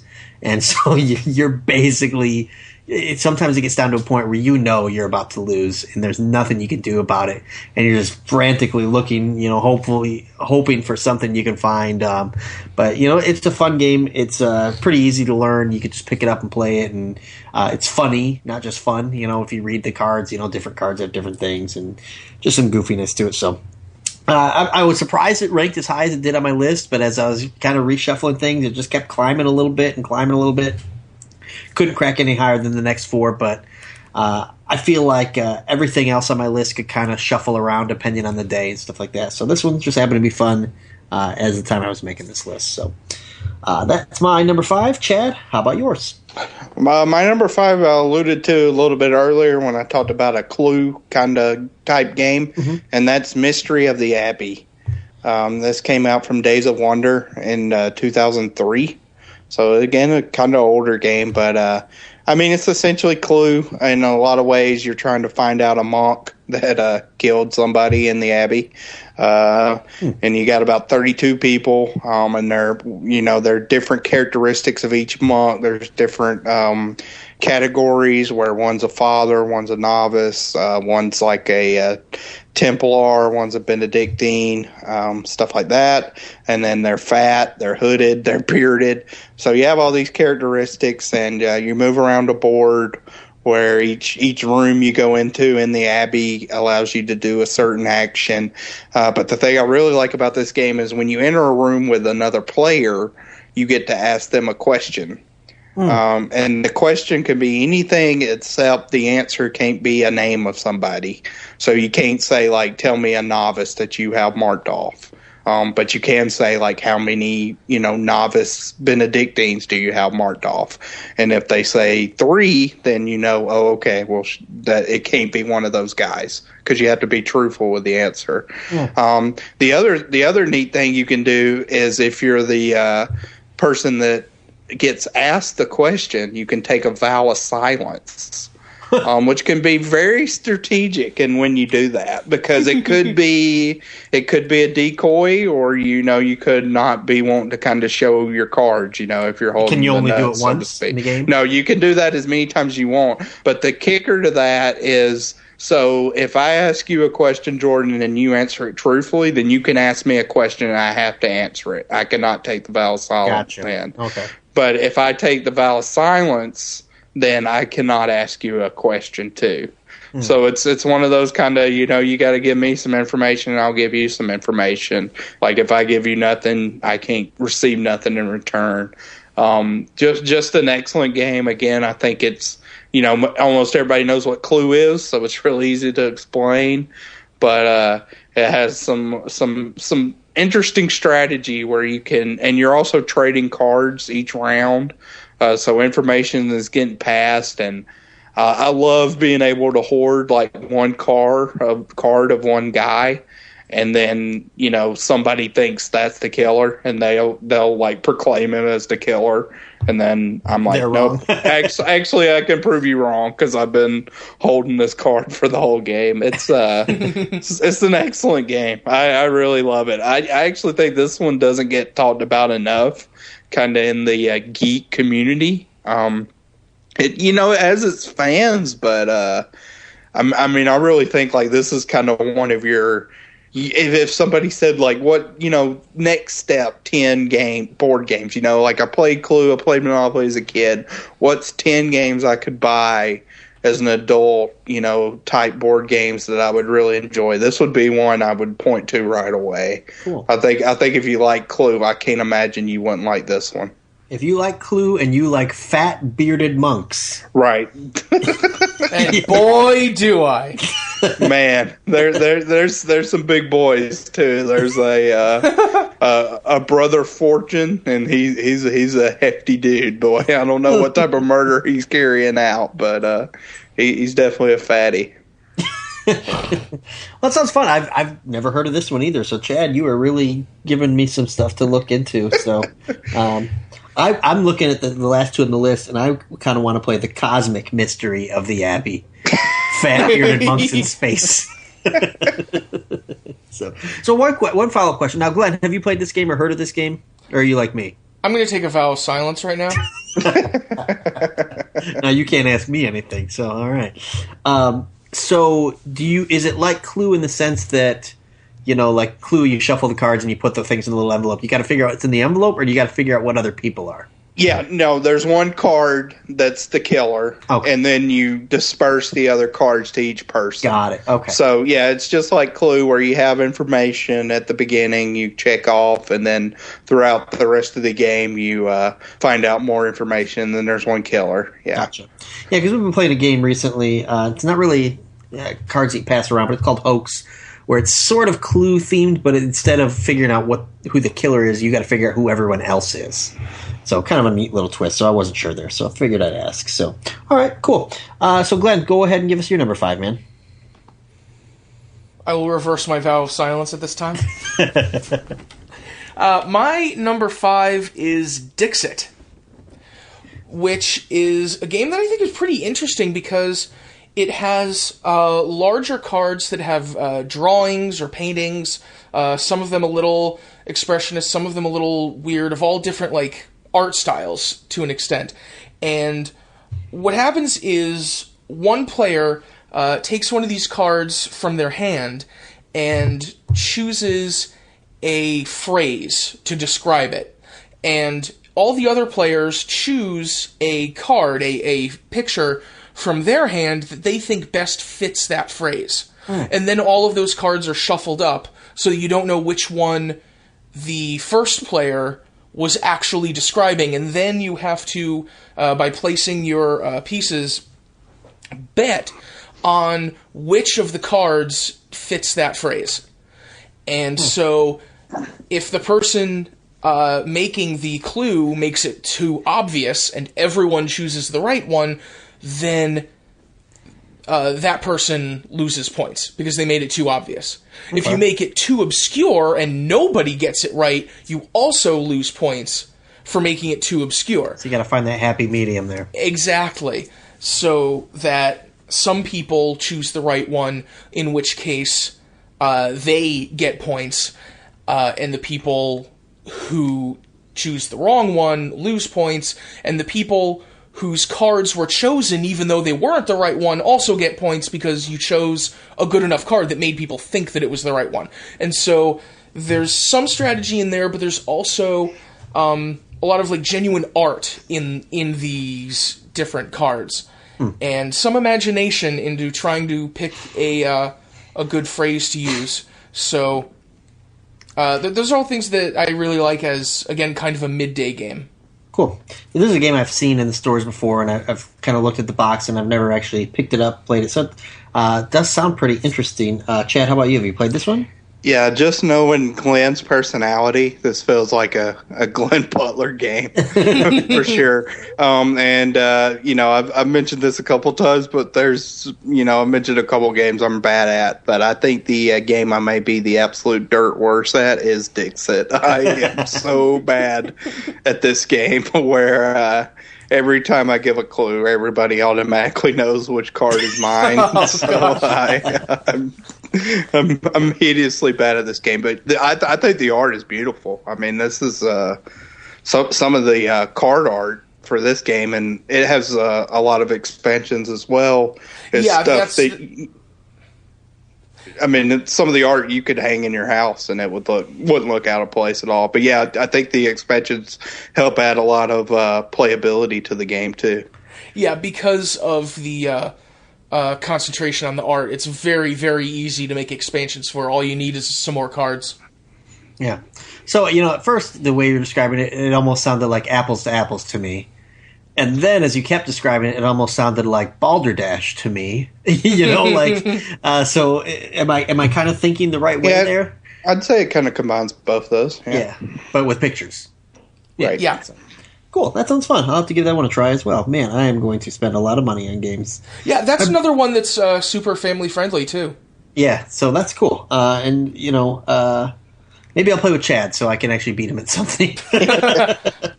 So, all right, Chad, that was our number 5. That's Glenn's 5. So let's keep rolling into our number 4s. How's that sound? And Chad, start us off there, man. Okay, my number 4, which I probably should have made my number 5. I just thought about this, is 5 Tribes. Nice. This is by another game by Days of Wonder. Came out a couple of years ago, Bruno Cathala. So this game has a Mancala mechanic to it. Okay. Where you move around a board and you have to drop a meeple off at each location, and then at the end of the location you have to end. There's different colored meeples, and you have to end on a location where there's another, a color matches one of the colors that's on the location, and then you pick those up and perform the action. And this is another one that I talked about kind of in Seven Wonders, where there's a lot of things you can do in this game. You can go for the assassin, where you kill other people's meeples. You can go for they call them viziers and elders, which get you points at the end of the game. There's a market of resources that you can go for. I usually try to go for that, where if you have all 9 different resources, you get a ton of points at the end. Or you can also buy they call them the gens, which are, these character cards that also perform an action. So there's a lot going on. This is another one I'd say is a medium to probably a medium weight game. This is a pretty hefty type game, and it is a game that you can be prone to analysis paralysis, which is just, taking forever to make a decision, because this is one where you want to kind of map out and make sure you're doing the best case scenario for your move. But I think kind of my group, it doesn't lend to that, because we sort of just go with the decision and stick with it, even though it may not have been the best decision. But I can see how with a group with people that really kind of negotiate each choice very heavily, it could drag out a bit. But this is one I enjoy playing with Jennifer. I think it works well with 2 players. Some people don't like it with 2 players because there's an auction at the very beginning of the round to decide who goes first, and some people don't like that with 2 players, the way that works, because you end up controlling 2 kind of characters or whatever. You go twice in one round. But I enjoy it a lot with 2 players, and enjoy it with 3 and 4 players too. And it's of kind of the medium meaty type games, this is the one I kind of always go towards. Five Tribes. Cool. Glenn, have you played Five Tribes? I have not. Actually, you said the name, and I discovered that I kind of mixed it up with another game. I was actually thinking of Small World until you got into describing the game. Yep. But I want to thank you very much, Chad, because every time I said decision fatigue before, the phrase I was frantically searching my mind for was analysis paralysis. So thank you for reminding me. That's a good fantasy football team name as well. Analysis paralysis. So, this is another one that I haven't played, and so a lot of Chad's list is kind of unfortunately, Chad. That means your games are not going to get that many points in our overall rankings. So, but it sounds fun. And when you first started off by talking about Mancala, I'm like, okay, my wife will play this with me because I think we all have that one game that like we just never win at. Chad, you said Dixit is yours. I don't think I've ever won a round of Mancala, which you would think. I mean, it's basically simple. Pick them up and drop them off, but I can't win that game to save my life. So might be worth trying, and that's a nice easy sell to my wife. Hey, you'll kill me at this. So Five Tribes sounds fun. Cool. Glenn, give us your number 4. My number 4 is one that Chad mentioned before. It's the Resistance. All right. This is another one that comes in a couple of different forms. The form that I've played it most often is called Avalon, where the Resistance is kind of a near-future cyberpunk kind of thing. Avalon takes the same game mechanic and puts it in a medieval setting, kind of an Arthurian setting, and adds a few people with, again, special abilities. Someone might be Merlin or something. But especially in my typical game day group where, like I said before, there's one person we always think is the traitor, this sort of game where there's one or more traitors kind of sabotaging the team missions is good for getting some healthy competition going and some healthy suspicion. If you have a friend group that you can have some healthy suspicion of. Yeah, and if you don't, well, I mean, you aren't really that good of a friend. When you mentioned Avalon, I'm like, that kind of rung a bell with me because I've got some friends who've been trying to get me to play Avalon with them for a while now, and I just haven't. I'm not averse to it. It's just kind of it never seems to be there when we're actually playing games. One of those things like, oh, we didn't bring it this time. So, all right, cool. So, Chad, you mentioned it, and then you said, okay, well, I'll talk about it later. So, why don't you talk about it now? Yeah, I love this game. I think I know you like Big Brother, Jordan. So I think if you like the kind of the strategy aspect of Big Brother and stuff like that, I can't imagine you wouldn't like playing this game. Cool. Because it feels like that kind of condensed where, you have 5 missions. The bad guys want to fail the majority of them, and the good guys want to pass the majority of them. And it's a really kind of simple thing where you either have to vote, yes or no, essentially, to pass or fail the mission. And if you're a good guy, you always have to vote yes. And if you're a bad guy, you can vote no, but you could also vote yes. So on the first round, to throw everybody off the scent, you can pass the mission even if you're a bad guy and goes on the mission to not create suspicion among yourself. And it's just just an amazing game that if you can hide low and come out at the end and really fool people that, with my games that I've played, as I mentioned, it's family or friends. So these are people pretty intimately. Sure.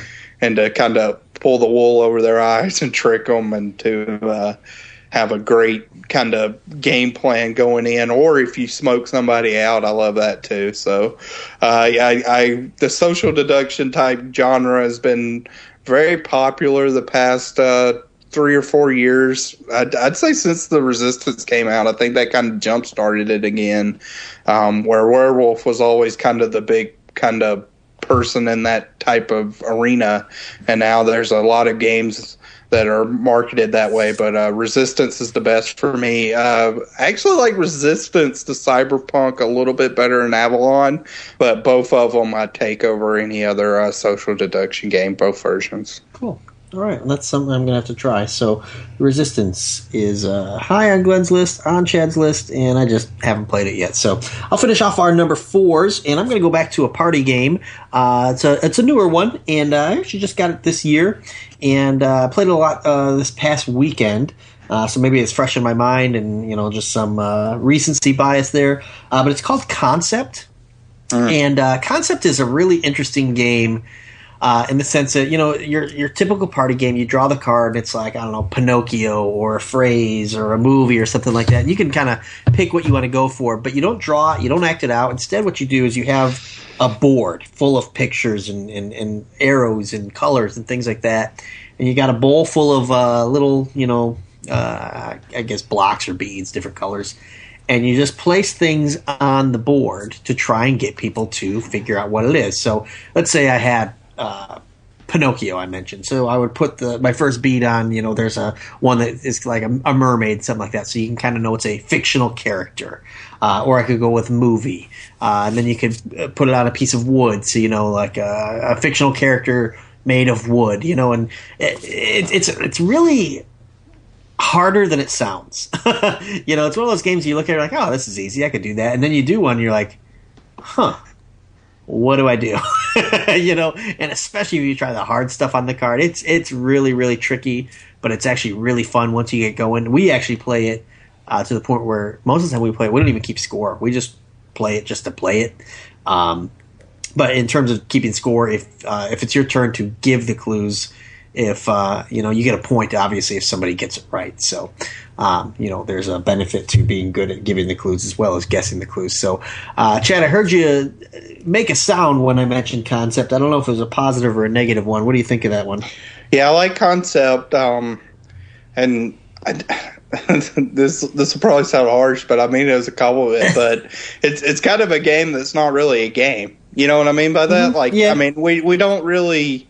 When we play Concept, we don't play to a specific point total or something like that. Yeah, it's same just, here. Yeah. We just go around and play a couple of rounds of it. But it's a cool game to see how people's minds work and how you can deduct what they're trying to get you to guess by what they place the pieces out on the board. Really, really neat. Yeah, and it's one of those ones too where, like, if you can kind of figure out part of it, you can easily get stuck on that, like, one little word that's not really in there. Like, we were playing this past week.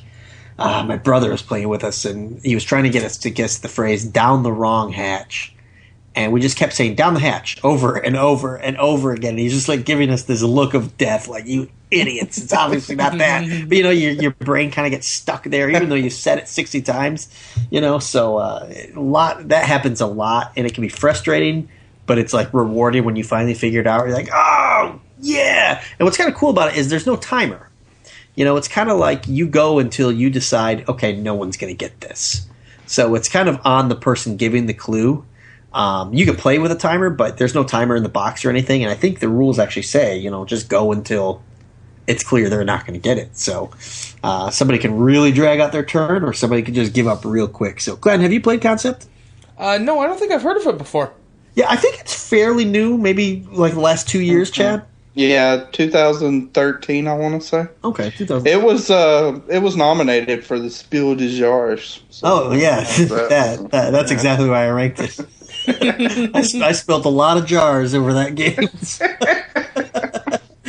But what's funny is I remember looking at the box and I was reading the exact same thing. It's got all these like nominations, but they're all like French. I'm like, cool. This is really big in Europe, I guess. So. But yeah, it's a.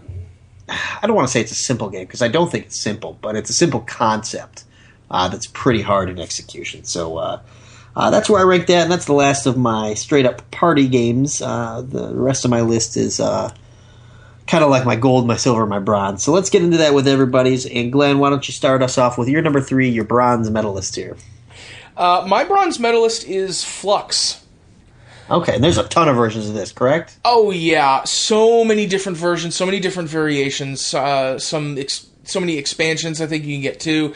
It is a game where the rules are always in flux, and the cards that you draw are either objects that let you reach victory conditions, objects that block you from reaching victory conditions, or new rules that you can play that change the way everybody is playing the game. It can affect your hand size, how many cards you draw, how many cards you play, what the winning condition actually is that everyone is supposed to be going for at any given second.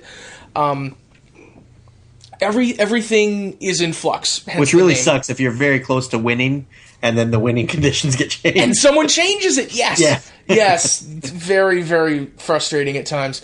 The first game of Flux that I played was actually the Monty Python version, which had one rule card that someone played, which said that if you do a funny accent until your next turn, you get to draw an extra card. And I immediately launched into my, half Queen's English, half Mrs. Doubtfire, kind of, hello!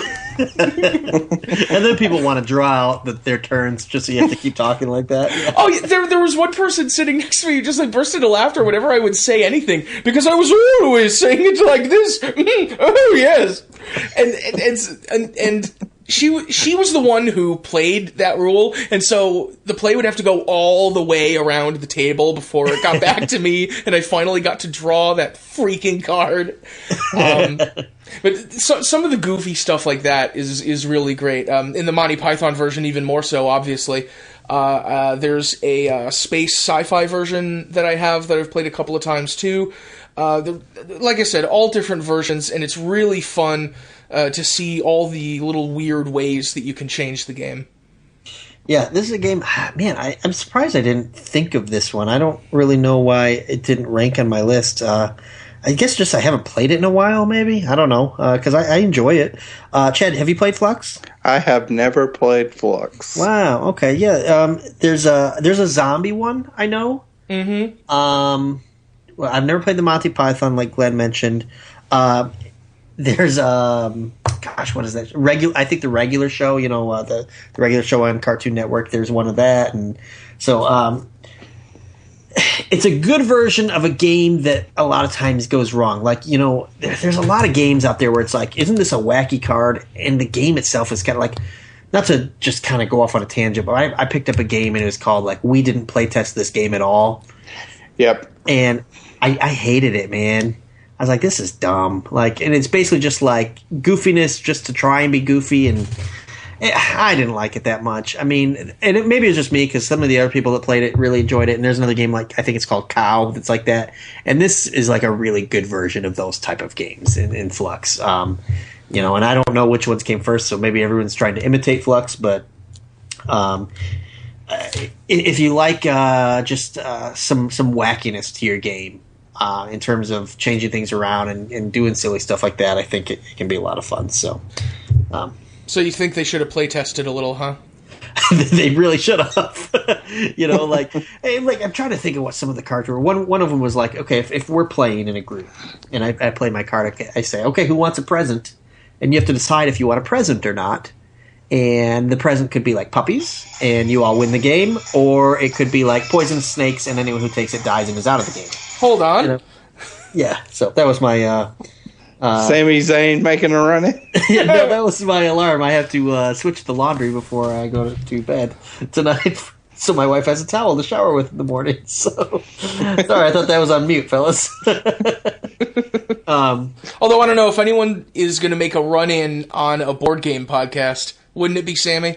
Yeah, I could say that. Yeah, I can say that. I heard someone mention Flux. That was my Sammy Zayn, by the way. So very nice, very nice. Yeah, thanks. So I'm really working my French Canadian there. Next to your Mrs. Doubtfire. Hello. Not quite as good as yours. No. So, all right. So that's a pretty cool one, and that makes me want to play it again. So I don't know if I have that game. I don't think I have it. I think I've played it with other people. So, all right. I will go ahead and give my number 3. And it is Ticket to Ride. And there's another game where there's several versions, and I just kind of lump them all together. Ticket to Ride is a game that's one of those ones that's kind of crossed over into mainstream. You can find it, at your... I seem to keep mentioning Target, but I feel like if it's there, everyone's heard of it or seen it. Basically, you get the board is a map. The main version is the United States, and you got to make trains, and you've got to connect from city to city. You get your different colored trains. You can draw cards: blue, red, yellow, orange, different things like that, or wild, of course. And you've got to look at the board and find the connecting spots. Some you need a chain of 3 yellow trains, so you have to have 3 yellow train cards, and you'll play your color on those things. And the longer the train, the more points you get, of course. And then, of course, there's also your destination cards. Is that what it's called, Chad? Yep. Destination cards, which will say like Chicago to Los Angeles or New York to Portland. And you've got to try to connect your set of trains all the way across the board there. And if you can do it, you get bonus points. It's a really simple game. But it's a ton of fun. Like I said, there's a ton of different versions. I actually own Ticket to Ride, and I think we own Ticket to Ride Europe as well, which adds some new features to it, like tunnels and stuff like that, where it's kind of like you have to take a risk in going for the tunnel, but if it pays off, it pays off. Really, really fun game. And we like to play it a lot. So, Chad, I know you're a big Ticket to Ride guy. Is it on your list still? It was not. It was one of those right around my top 10. And this would, again, be one of those 10 games, like I said with Mystery of the Abbey. I just think this game is so elegant. It came out in 2004, but it feels like a classic game where, when you play it, you're like, I just can't believe this kind of game concept and everything was put together sooner.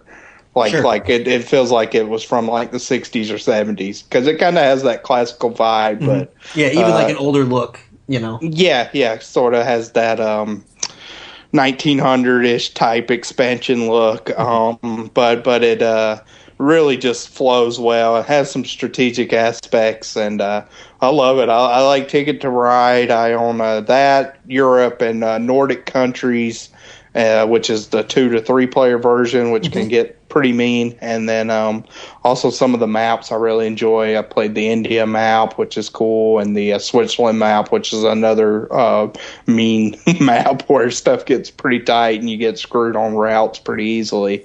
But I think this is one of the classic gateway games, and really holds up. It's a game where, now that I've played 100 designer board games, it's not one that I shake my head at playing. I definitely would be up for a Ticket to Ride game right now. Cool.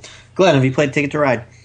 I tried it once with a couple of friends. It, for whatever reason, didn't make its way into the regular rotation. Yeah, I could see that. Like, I have a friend who, when we play it, he'll play, but he's like, I hate Ticket to Ride. I'm like, why? He goes, for him, it's not strategy heavy enough. Like, there's some strategy to it, but I understand that if you're really into like the making the decisions and you can't really backstab anyone or things like that. It's a board game, rather than a social game. Yeah. So if that's your type of thing, like the social, like try to figure out and things like that, that's not what you're going to get with this.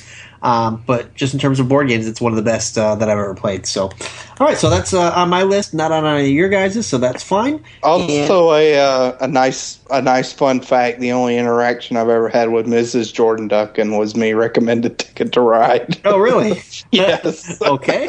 I don't even know that story. You didn't know that? No, I do not know that story at all. Oh, well, never mind then. Oh. No, it was. I guess it was before Christmas last year. She was asking about recommendations. Okay. Yeah, and she went to you.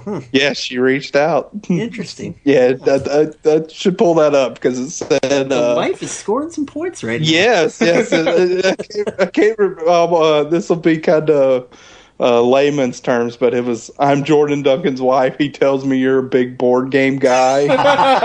Recommend this or this. I think it was between Catan and Ticket to Ride, and I kind of gave the pros and cons of those. And what's funny is she went with Catan, or I call it Catan. That's my Michigan accent bleeding out. And she hates it, but she loves Ticket to Ride.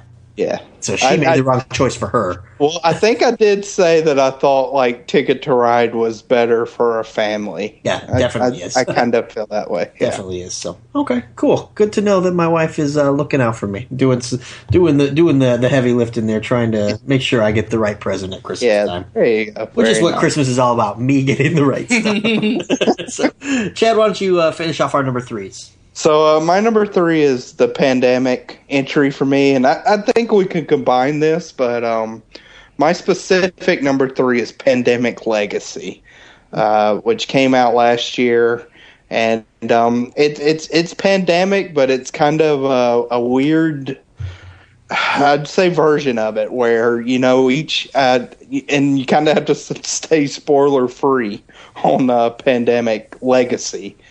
Because the game changes. The first game you play is like regular Pandemic, but you play as a character, and basically a storyline evolves where you play each month. So each month there's stuff that happens, and you open up different boxes and adds different stuff to the game, and just I guess the most basic thing I can say is a lot of crap happens, but and once you're done, you're done. Like, you cannot play the game once you finish the year. So it's kind of one of those weird things where once you in December, if you get 2 chances to win each month. So, if you lose the first month of January, you play again. If you lose that time, then you still go to February and so forth. But yeah, once you reach December, I think I could, spoiler free say it's pretty impossible to play the game beyond that point, just based on what's happened. But it was such a rewarding experience. Me and my wife played that, and we ended up playing the whole campaign. I think it took us about 19 games to finish it. And we did it in, about a month's time. So about a game a night of an hour plus game, and just had an excellent time. I know she'll say there was some points during that when I revealed something or opened up a new box, or I was just like losing my mind at what was going on. I got really into the storyline. I thought it kind of turned board gaming on its head, and just really interesting concept, and I love it. And they're coming out with a season 2, and I can't wait. I'm picturing board game on its head. I'm picturing, since it's pandemic, you open a box and it's like the actual Zika virus escaping into your home or something like that. Yeah, you told us about this a little bit in your chat, in our group chat, and you were pretty excited when you guys finally completed it. So, is it just 2 players? No, you can play up to 4. I would say, like, though, you want to have people you can play repeatedly with. Yes. Yeah. You don't want to be adding people in or out. So, we actually started January with my brother and his wife, who I've mentioned a couple times before. She's a fringe gamer. She'll humor us. But this wasn't like her thing where she wanted to commit. So after that, me and Jennifer decided to make the decision that we were just going to plow through together, and it was great. And this is kind of becoming a thing because Time Stories is sort of like that too, where Time Stories is a little bit different. Where you if you buy Time Stories, the base game, you basically get the system and a scenario. So it's almost like you get Nintendo 64 with like Mario 64. And then you have to buy different scenarios that you play through the system. But once you beat a scenario, that's it, So it's an interesting thing, but I didn't feel cheated. That Pandemic Legacy, probably got it for about $40. So 19 20 games, that's $2 a game. Yeah. $2 a game. It's not something where now I can't play it again, but it's almost like something where I felt so accomplished beating the game. It's like I almost want to frame the game board and hang it in my house. Awesome. Yeah, I haven't had the chance to play the Legacy version yet, but just from hearing about it, especially just now, it sounds like a fascinating evolution of the medium almost, in terms of what these games are doing with storytelling. Yes. Yeah, this had a really gripping storytelling, and there was a couple things that happened that I did not expect, and really kind of make you like I said, I lost my mind. So just stuff that happened, because I mean you're playing a game a certain way, and then a storytelling aspect happens where you're forced to play a different way, and it's just amazing how it hits you by surprise and you don't expect it. It's great. I mean, this is kind of like the Breaking Bad board game almost. I mean that's how I felt like playing it. It was that kind of addictive. Right now I'm trying to contemplate if my wife would be in on that or if I have to find someone else. So cool. Yeah. Awesome. So yeah, like I said, we're gonna lump that with Pandemic because it's kind of an offshoot of that, correct? So yeah. And I will say Pandemic Legacy, like it's incredible because it's the highest ranked game on BoardGameGeek.com. Wow. With a ton of reviews, it overtook a game called Twilight Struggle, which I thought wouldn't happen. Based off the Twilight movies. Not quite. Cold War. So let me ask you this before going there. If I go and read some of these reviews, you said without spoilers. Do the reviews give spoilers? There's some. I would recommend. Here's a plug. The Dice Tower, I think, does a spoiler-free review. Cool. On YouTube, and also Game Boy Geek. He's a guy I think does really good reviews on YouTube, and he gives a spoiler-free review. Brad Woodling's YouTube username. So, all right, cool, awesome. So, finally got some stuff, getting some points on our list. So that's our number 3s, guys. I'll start our number 2 off, and I'm going to go with a game that I actually picked up this summer. I had played it once before, didn't ever remember what the name was, and I had a friend pestering me to get this game, and I finally did. And it's a card game called Bang. And Bang is a really fun game for me. I bought the big, giant metal bullet case that comes with a couple expansions and things like that. But Bang is set in the Old West, and I think it's 3 to 8 players, but it's certainly a game where the more the better. And first thing you do is you get a roll. You are either the sheriff, the deputy, the renegade, or the outlaws. And obviously the sheriff has to eliminate the outlaws, the deputies want to protect the sheriff, the outlaws want to kill the sheriff, and the renegade, which is, I think it's the renegade, it's the hardest role. You have to be the last one standing, so you kind of have to get it down to you and the sheriff. If the sheriff dies before that, before one of the outlaws, then you lose as well. So you keep that a secret. Then you also get your character that you are, different names and things like that. I don't know any of the names off the top of my head, but they have different abilities and different perks. Maybe you can hold more cards, or you can get more health or things like that, or you can use your cards for different reasons.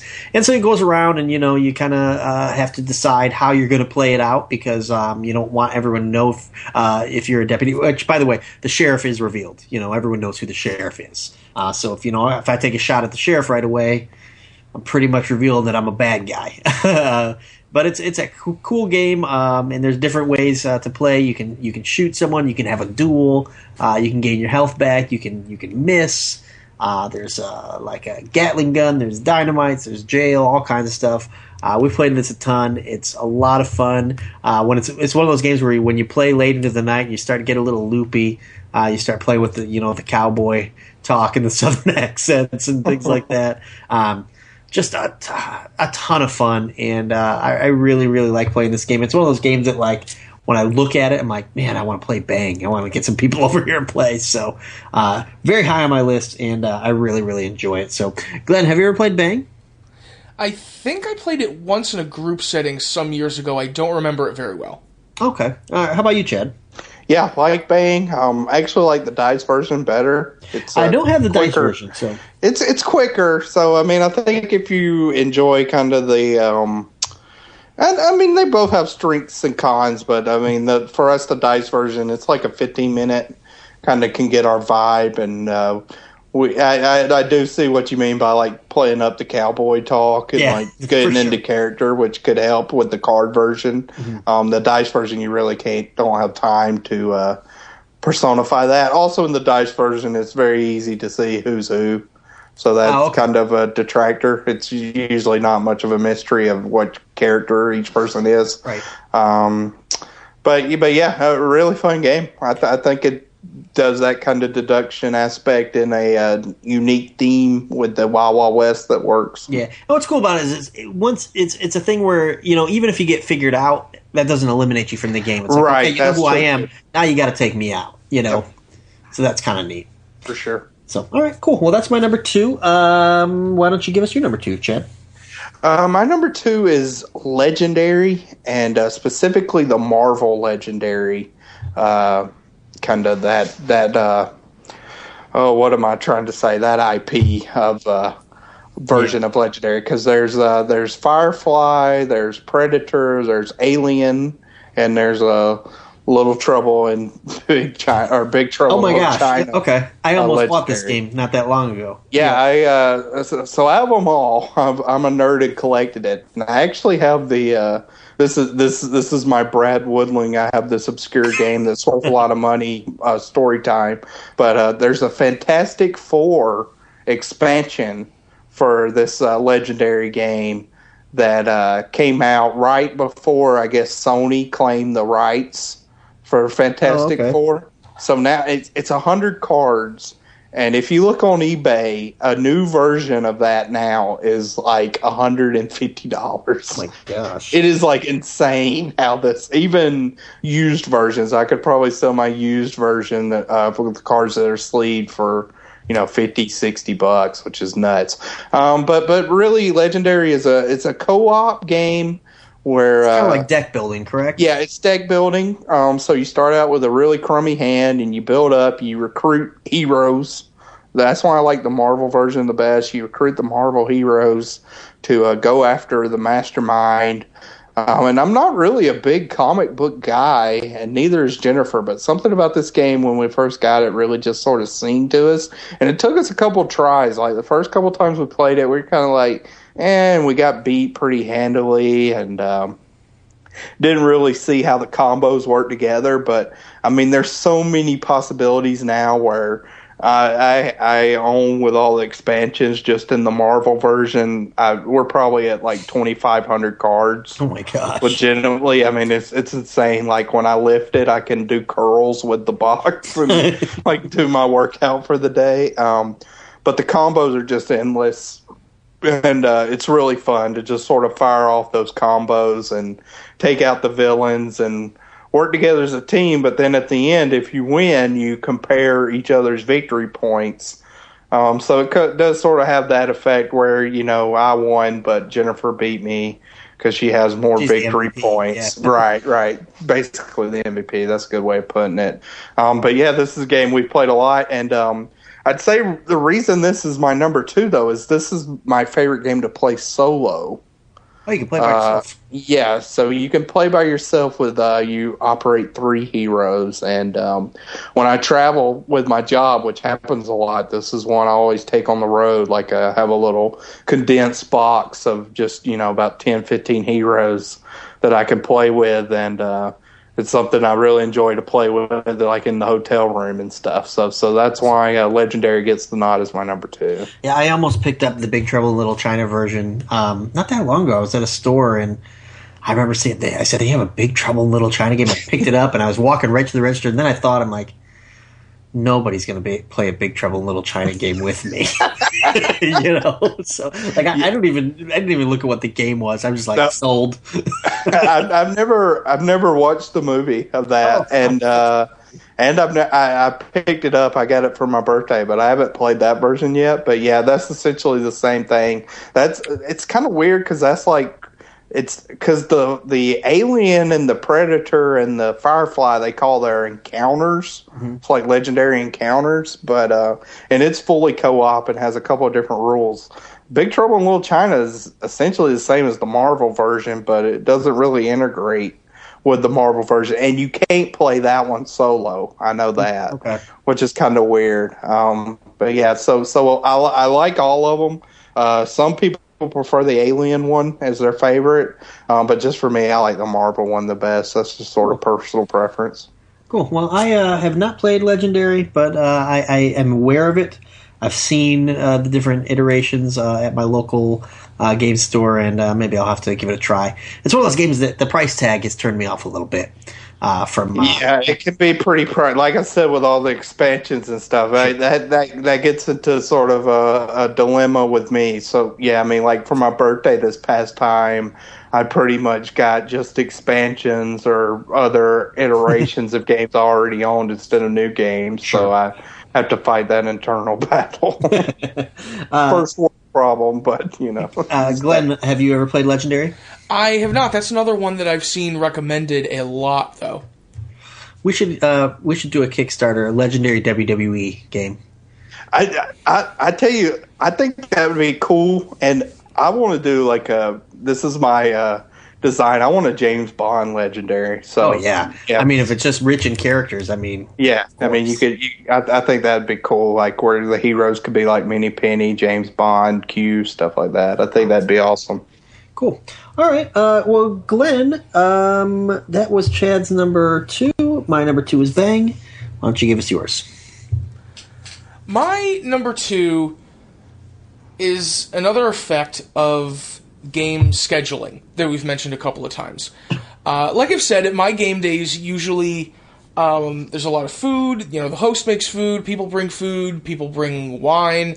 We have, wine and beers and all these things. So you have to start with a casual game to try to get everyone, kind of settled in. And then, you ramp up a little bit. You have something like Dead of Winter, we mentioned, would be a good, midday pre-dinner game where it's very intense and you have to think a lot about your options, and then after it you want a little break. And then after dinner, maybe between dinner and dessert, you have a couple other quick games, and then at the end of the night, in my group at least, we always have a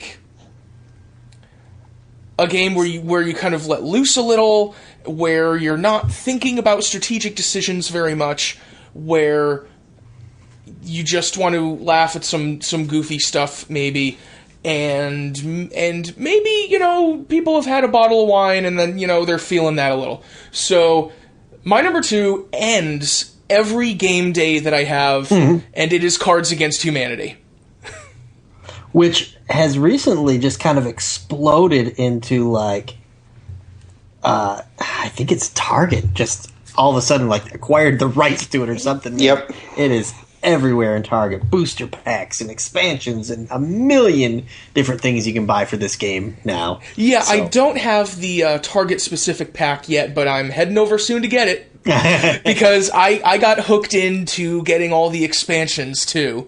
With the larger expansions and the subject-specific expansions, all of the holiday specials that they did the last few years. I have that 1 square foot plot of land up in Maine that they did for the holiday thing a couple years ago. I haven't been there yet, but someday. Just so you can get all the cards about Santa. Yeah, right. And talking about the edgelordization a little bit of these card games. I mean, it is, I suppose, apples to apples after dark, but sure. Yeah. That depends in part on what you bring to it, and all the sorts of combinations that you make in playing. With some of the cards that they have in the game, it's also about maybe you want to make one of your friends say something. Yeah. I've done that a fair few times. I do know for a fact that Justin Rosero has dubbed you the king of Cards Against Humanity. That is correct. Well, that's because at a game that I was at his house, I displayed my love of really, acting out. Or acting, my dear, while reading the card. Okay. Because, some people, reading things to a group of people can be pretty flat. I like to liven it up a little. I like to really invest in the character, So, okay, you've got every expansion? I've got all the official ones. Like I said, I don't have the Target pack. I don't... I haven't gotten the political pack that they the just... Target one's weird because it's almost like like you can get tiny little, almost like a pack of baseball cards. It's strange. Yeah, a lot of the holiday ones were the same way, where you get a pack of like 10 or 15 cards. Mm-hmm. So, yeah, I mean, if there's anyone listening to a podcast about games that does not know Cards Against Humanity, to say it's kind of like apples to apples, but it's more like fill in the blanks almost. Yeah. You'll get a phrase and you got to fill in, I'm trying to think of one that's more famous. Let me Google one real quick. Donald Trump's first act as president was to outlaw blank. And, of course, you've got the white cards to fill in, your answer, and then whoever's turn it is has to read them all aloud, or as Glenn likes to do, act them all aloud. Well, the ones that I like to act are more like a sentence that someone is saying, like, I don't remember the exact text of the card. It's like, don't bother me, I am literally blank right now. and so I like to really invest in it, like, don't bother me, I am literally Kanye West right now. What's cool about the game is, I think some people would just be like, oh, that's just a dirty game. But it's actually a really clever game. Oh, no, there's some dirty stuff, and there's some sexual stuff, and some obscene stuff and all that. And there's the element of it that, the way a lot of people play is you submit the card that fills the blank in the most, quote-unquote offensive way. Sure. But there's a lot of absurdism in it too. Right. And what I really like is the double blank. Like when you get the card with multiple blanks, just to really broaden our horizons. So, yeah, I had a feeling that would be on your list, and it's a game that if you're strapped for cash, I'm pretty sure. Can you still get this one for free online? Or has it become such a big thing now that you can't download the free pack anymore? I believe you can still get like the PDF version and print it out. Yeah, because I remember when it first came out, like that was kind of the thing, was just download it. Yeah, and that was my first interaction. I'll never forget the day I was at work and I saw one of my coworkers printing out and cutting up her Cards Against Humanity cards, and I just like sifted through a couple of them. I was like, "What is this?" Yeah, that's not safe for work. No, not at all. And she didn't care at her government job to print out something that had foreskin and everything else on it. But printing out the old foreskin, yeah, it works. Cutting it up. Oh my gosh, Chad! Why don't you weigh in on this game a little bit? It's a game I've had fun with, and I think it's a game you have to be with the right crowd for it to work. That's true. So it is dependent on that. But if you have the right group and the right people you feel comfortable around, and you can, it's another game that never fails to make me laugh at something. So it's accomplished that way. I think if you're offended by it, you're kind of, I don't know. You don't have to play it. Yeah, it's like how do I say it? Yeah, it's like it's like okay, but I do think it's like, well, what do you want to do? Ban like every Grand Theft Auto video game? That, you know what I mean? Like if you want to live in. Well, there are. I can see someone wanting to remove the Auschwitz card from the game. Yeah, sure. That would be an entirely fair reaction that I wouldn't, blame anyone for wanting. I've removed a few because I got the base set long enough ago that it still had all the cards about Glenn Beck and his scrotum. Which by now is not as current and not as fun anymore, so those I just kind of put in the back of the box. Yeah. Yeah, I remember reading an article about it, about the game, where some people were talking about how it, promotes racism and things like that. And I don't know, if you're that, like Chad said, if you're easily offended, why would you play the game in the first place? Unless you've been fooled into believing. Well, that's something else that's highly dependent on the people you're playing with. And you're not going to play that game with someone you don't really know. And a few of the cards, like I said, if you want to remove them, go ahead and remove a few cards if it's something that touches on something. That's not something I'm going to come down on someone for. Sure. Yeah. I have played this game with one of my best one of my best friends, he had a new girlfriend, and she was one of like a really like hyper aggressive, in your face type personality. So when me and my brother and his wife and Jennifer went and played at their house, we played this game, and it was she was a little too in your face. So that was kind of a bad experience for that, where what my brother's wife would be comfortable speaking around just us four, she wasn't necessarily around people she just met. I would just say know your group, and if you're open to it, you'll have fun with it. And if not, I mean, there's a million other games you can play, so whatever. Don't dwell on it. Right. Yeah, and I think going back to our earlier conversation, like if you think it's the game that's bad, I mean, you can take any game and make it like that if you want to. So I mean, Ticket to Ride is filthy. Lots of trains in that game. Trains going into tunnels, please. Yep. So, all right. So we are down to our top entries. Everyone's got our 10 through 2 in there, and talk about crossover. There's none. All right. Yeah, I think we know what's winning. Yeah, I think so too. So, Glenn, you want to just keep things rolling? Give us your number one. Sure. My number one is another one that probably a lot of people know. It's another one that's kind of a gateway game. It definitely was for me, and it's one that I still really love, and that's Dominion. Okay. Oh, yes. It is a deck-building game, the deck-building game for a lot of people, like I said, as sort of a gateway. And it's another one that's in sort of a medieval-ish setting, so you could say that's a little cliche, but it has all sorts of different cards that you can buy that give you different abilities and different victory points and all sorts of different ways and strategies that you can use to build your deck to try to get as many victory points as possible. And also a game that has a million expansions. I only have a couple of them, but one of my favorite games that I've ever played of Dominion is not one that I won. It was the first game that I ever played of Dominion Alchemy. With two of my friends, because I got the combo box that has the base set and prosperity and alchemy. And so we were trying out alchemy, and the way that alchemy works is it has victory point cards that you buy, but it also has curses, which are negative victory points. Oh, wow.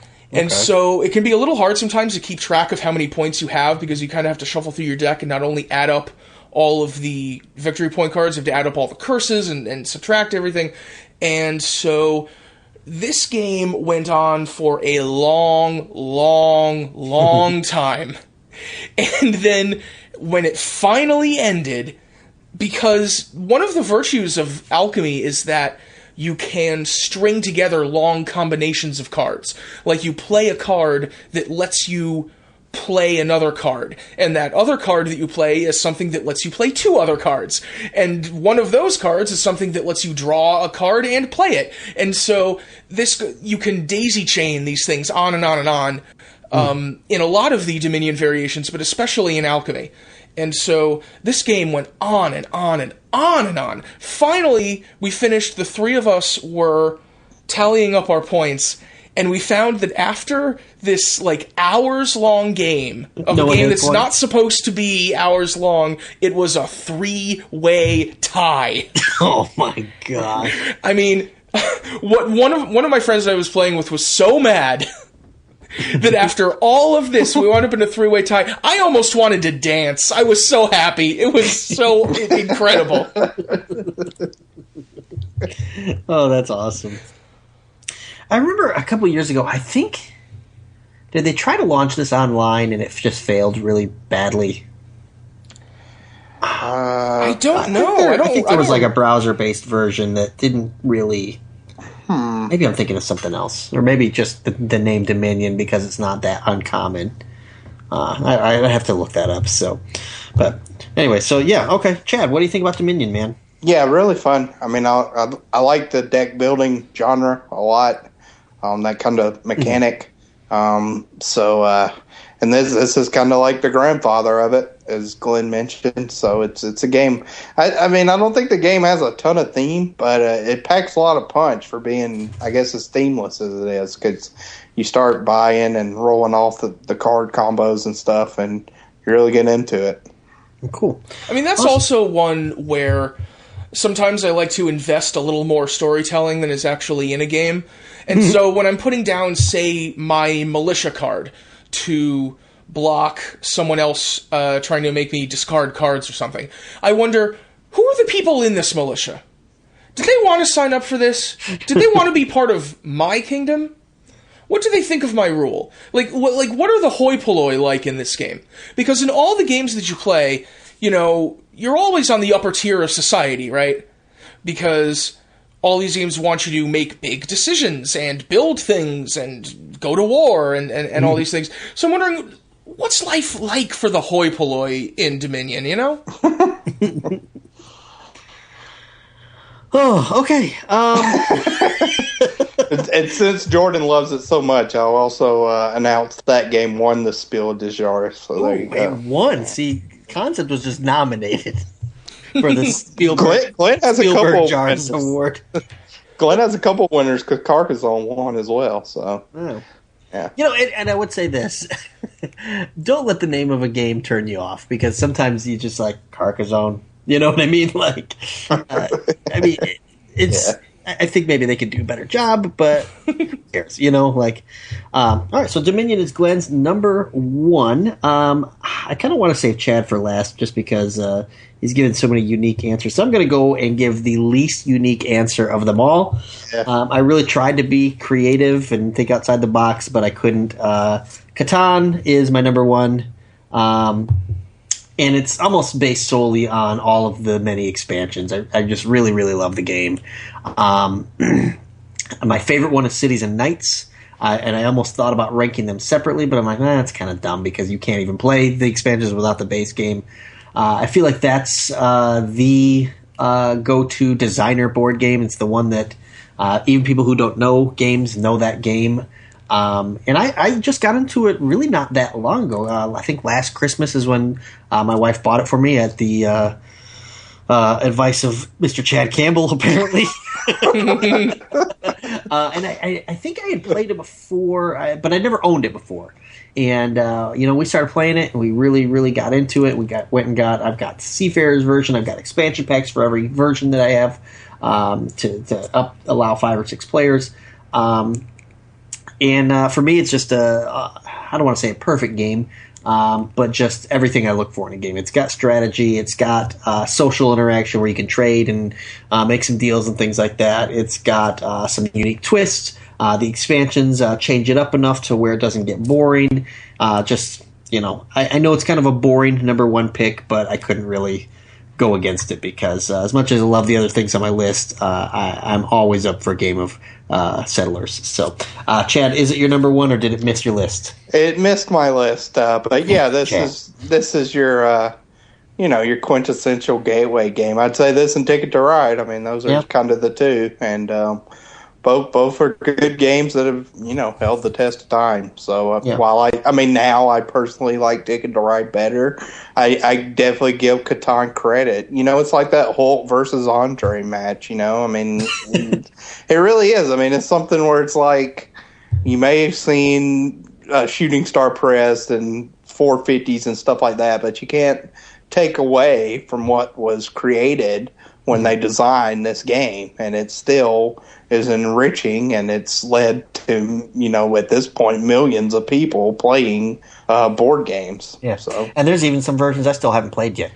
So yeah, I know Starfarers of Catan is. I have played that one. I haven't played that one. Oh, yeah. I haven't played that one. So it's I don't know. It's a little too far removed for my liking. Yeah, I like the Seafarers stuff. Yeah, Seafarers that's probably my favorite iteration. So, Glenn, weigh in on Catan. I've played it a couple of times. It's not one that I own, and it's not one that's been in my regular game day rotation. Sure. But obviously, for a gateway and as something that a lot of people really, really enjoy. It's an obvious, classic of the genre, but it's not one that I've felt the need to go out and buy, although there is a Star Trek version that I've had my eye on. I kind of want to get there's like a Settling America, and it's like the board, the game board is the United States, and I kind of want to try that, but it looks like Stargazers, and I wasn't as big a fan of that, so I don't know. Maybe not. We'll see.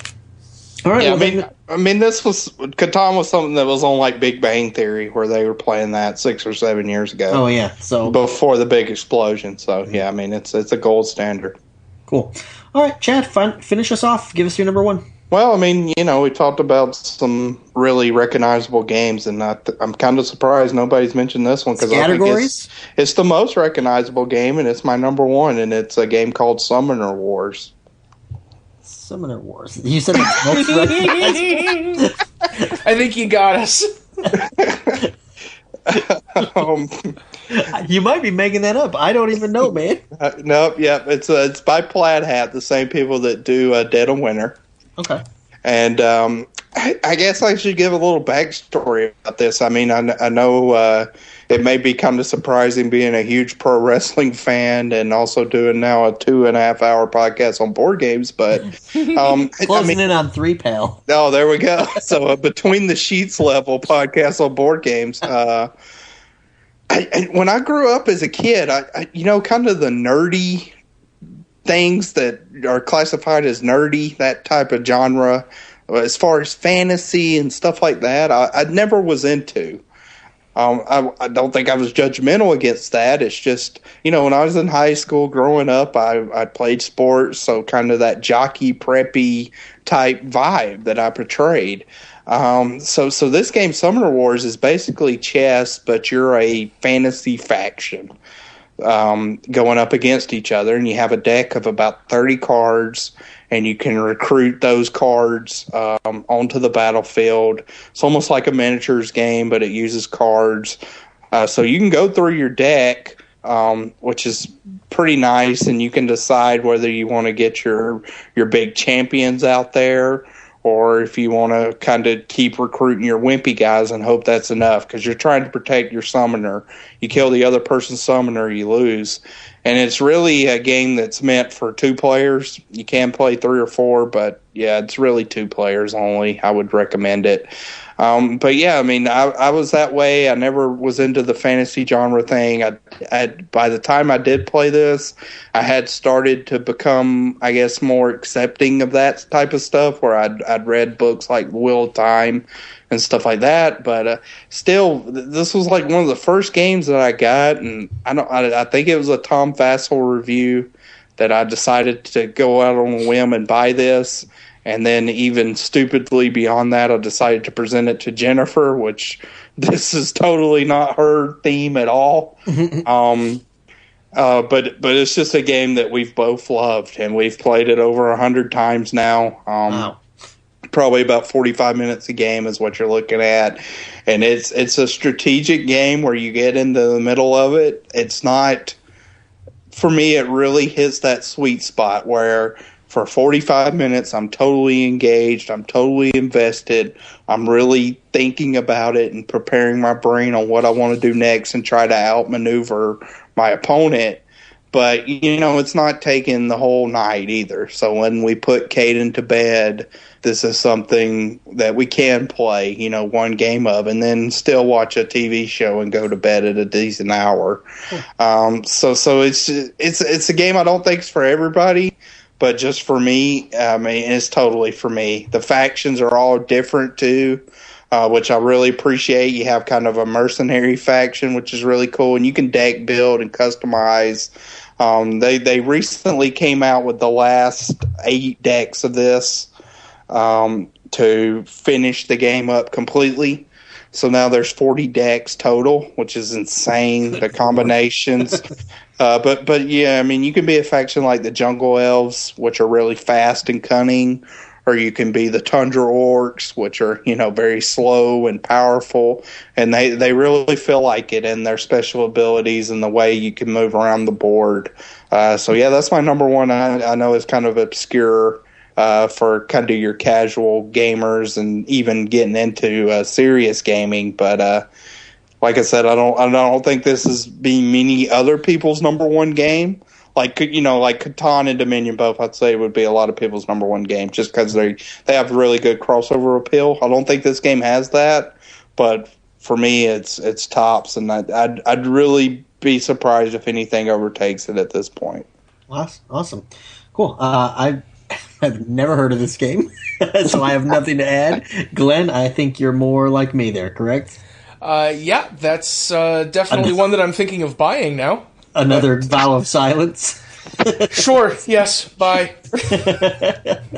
So cool. You know what's cool about this list, though, is as I'm adding up the points and stuff like that, this is definitely the most variety we've seen on an episode of Rank and File yet, which is, of course, why the length is so long. So thanks for hanging in there with us. But we've got some games that, maybe you've heard of if you're a casual gamer. And we've got some games, if you're looking into getting into the gaming, deep into the gaming world, there's some stuff that you should definitely try out. And this is how we end every episode. We reveal our top 10 overall point getters, considering we had 2 games that got multiple votes. Tied at number 3. Yeah. So let's go with number 10 and number 9, both with 8 points. Was Ticket to Ride and Flux, which is two of the more well-known games of the genre. Number 8, 7, and 6, all tied with 9 points. It was Legendary, Cards Against Humanity, and Bang, all of our number 2s. Number 5, 4, and 3, Summoner Wars, Settlers, and Dominion, all of our number 1s with 10 points each. And number 2, I gave this one the nod because even though it had the same amount of points, it did get multiple votes. The Resistance, number 2 overall on our list. And that means number 1 was Pandemic with 15 points overall, and the only game to make all 3 of our lists. Guys, we talked about a lot of games tonight. So if the PTBN play feed succeeds, I feel like this is our Genesis. If it fails, this is our TNA Genesis. So this is the Genesis. Starting now. Yeah, starting now. Chad mentioned that we were kind of in the Attitude Era of board games and stuff like that. I am shirtless and I've got handprints on my chest just like Sable right now. Thanks for sticking in there and talking about games so much. Chad, thanks for lending your expertise on so many games that I have yet to play. So I've got a big list of stuff I want to try out and check out, and I'll message your wife about it. Thank you very, very much. Dusty, if you're listening, I know you're not. Thank you for picking out some good games. She would never listen to one of these podcasts. Can you imagine 2 hours and 55 minutes in? I think she'd rather listen to a wrestling podcast, to be honest, at this point. Just for the length, So if you're looking to get some games, don't just go to Target and don't just stick with Parcheesi. Think outside the box and find a different game. Whether it's a card game, whether it's a dice game. We didn't really talk about very many dice games, did we? You can't get real heavy with the strategy when it's just dice. So, but go out there and find some games to play and get some friends together, and you'll find out the games are actually a lot more fun than you realize. It's worth playing, and hopefully this was worth listening to. Until next time, we'll see ya.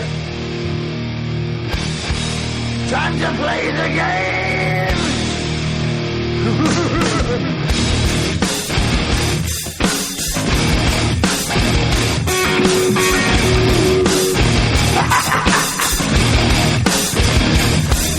It's all about the game, and how you play it, all about control. And if you can take it, all about your debt. And if you can pay it, it's all about pain. And who's gonna make it? I am the game, you don't wanna play me. I am control, no way you can shake me. I am heavy debt, no way you can pay me. I am the pain, and I know you can't take me. Look over your shoulder, ready to run like a craven bitch from a smoking gun. I am the game, and I may lose. So move on out, you can die like a fool. Try to figure out what my move's gonna be. Come on over, sucker, why don't you ask me? Don't you forget there's a price you can pay, 'cause I am the game and I want to play.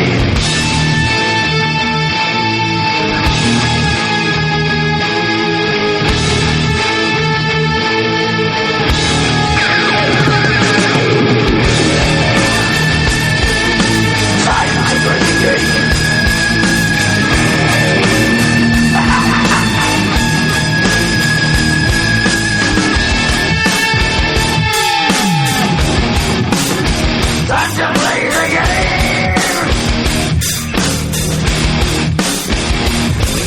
It's all about the game and how you play it. It's all about control, and if you can take it, it's all about your debt, and if you can pay it, it's all about the pain. Who's gonna make it? I am the game. You don't wanna play me. I am control. There's no way you can shake me. I am your debt, and you know you can't pay me. I am your pain, and I know you can't take me.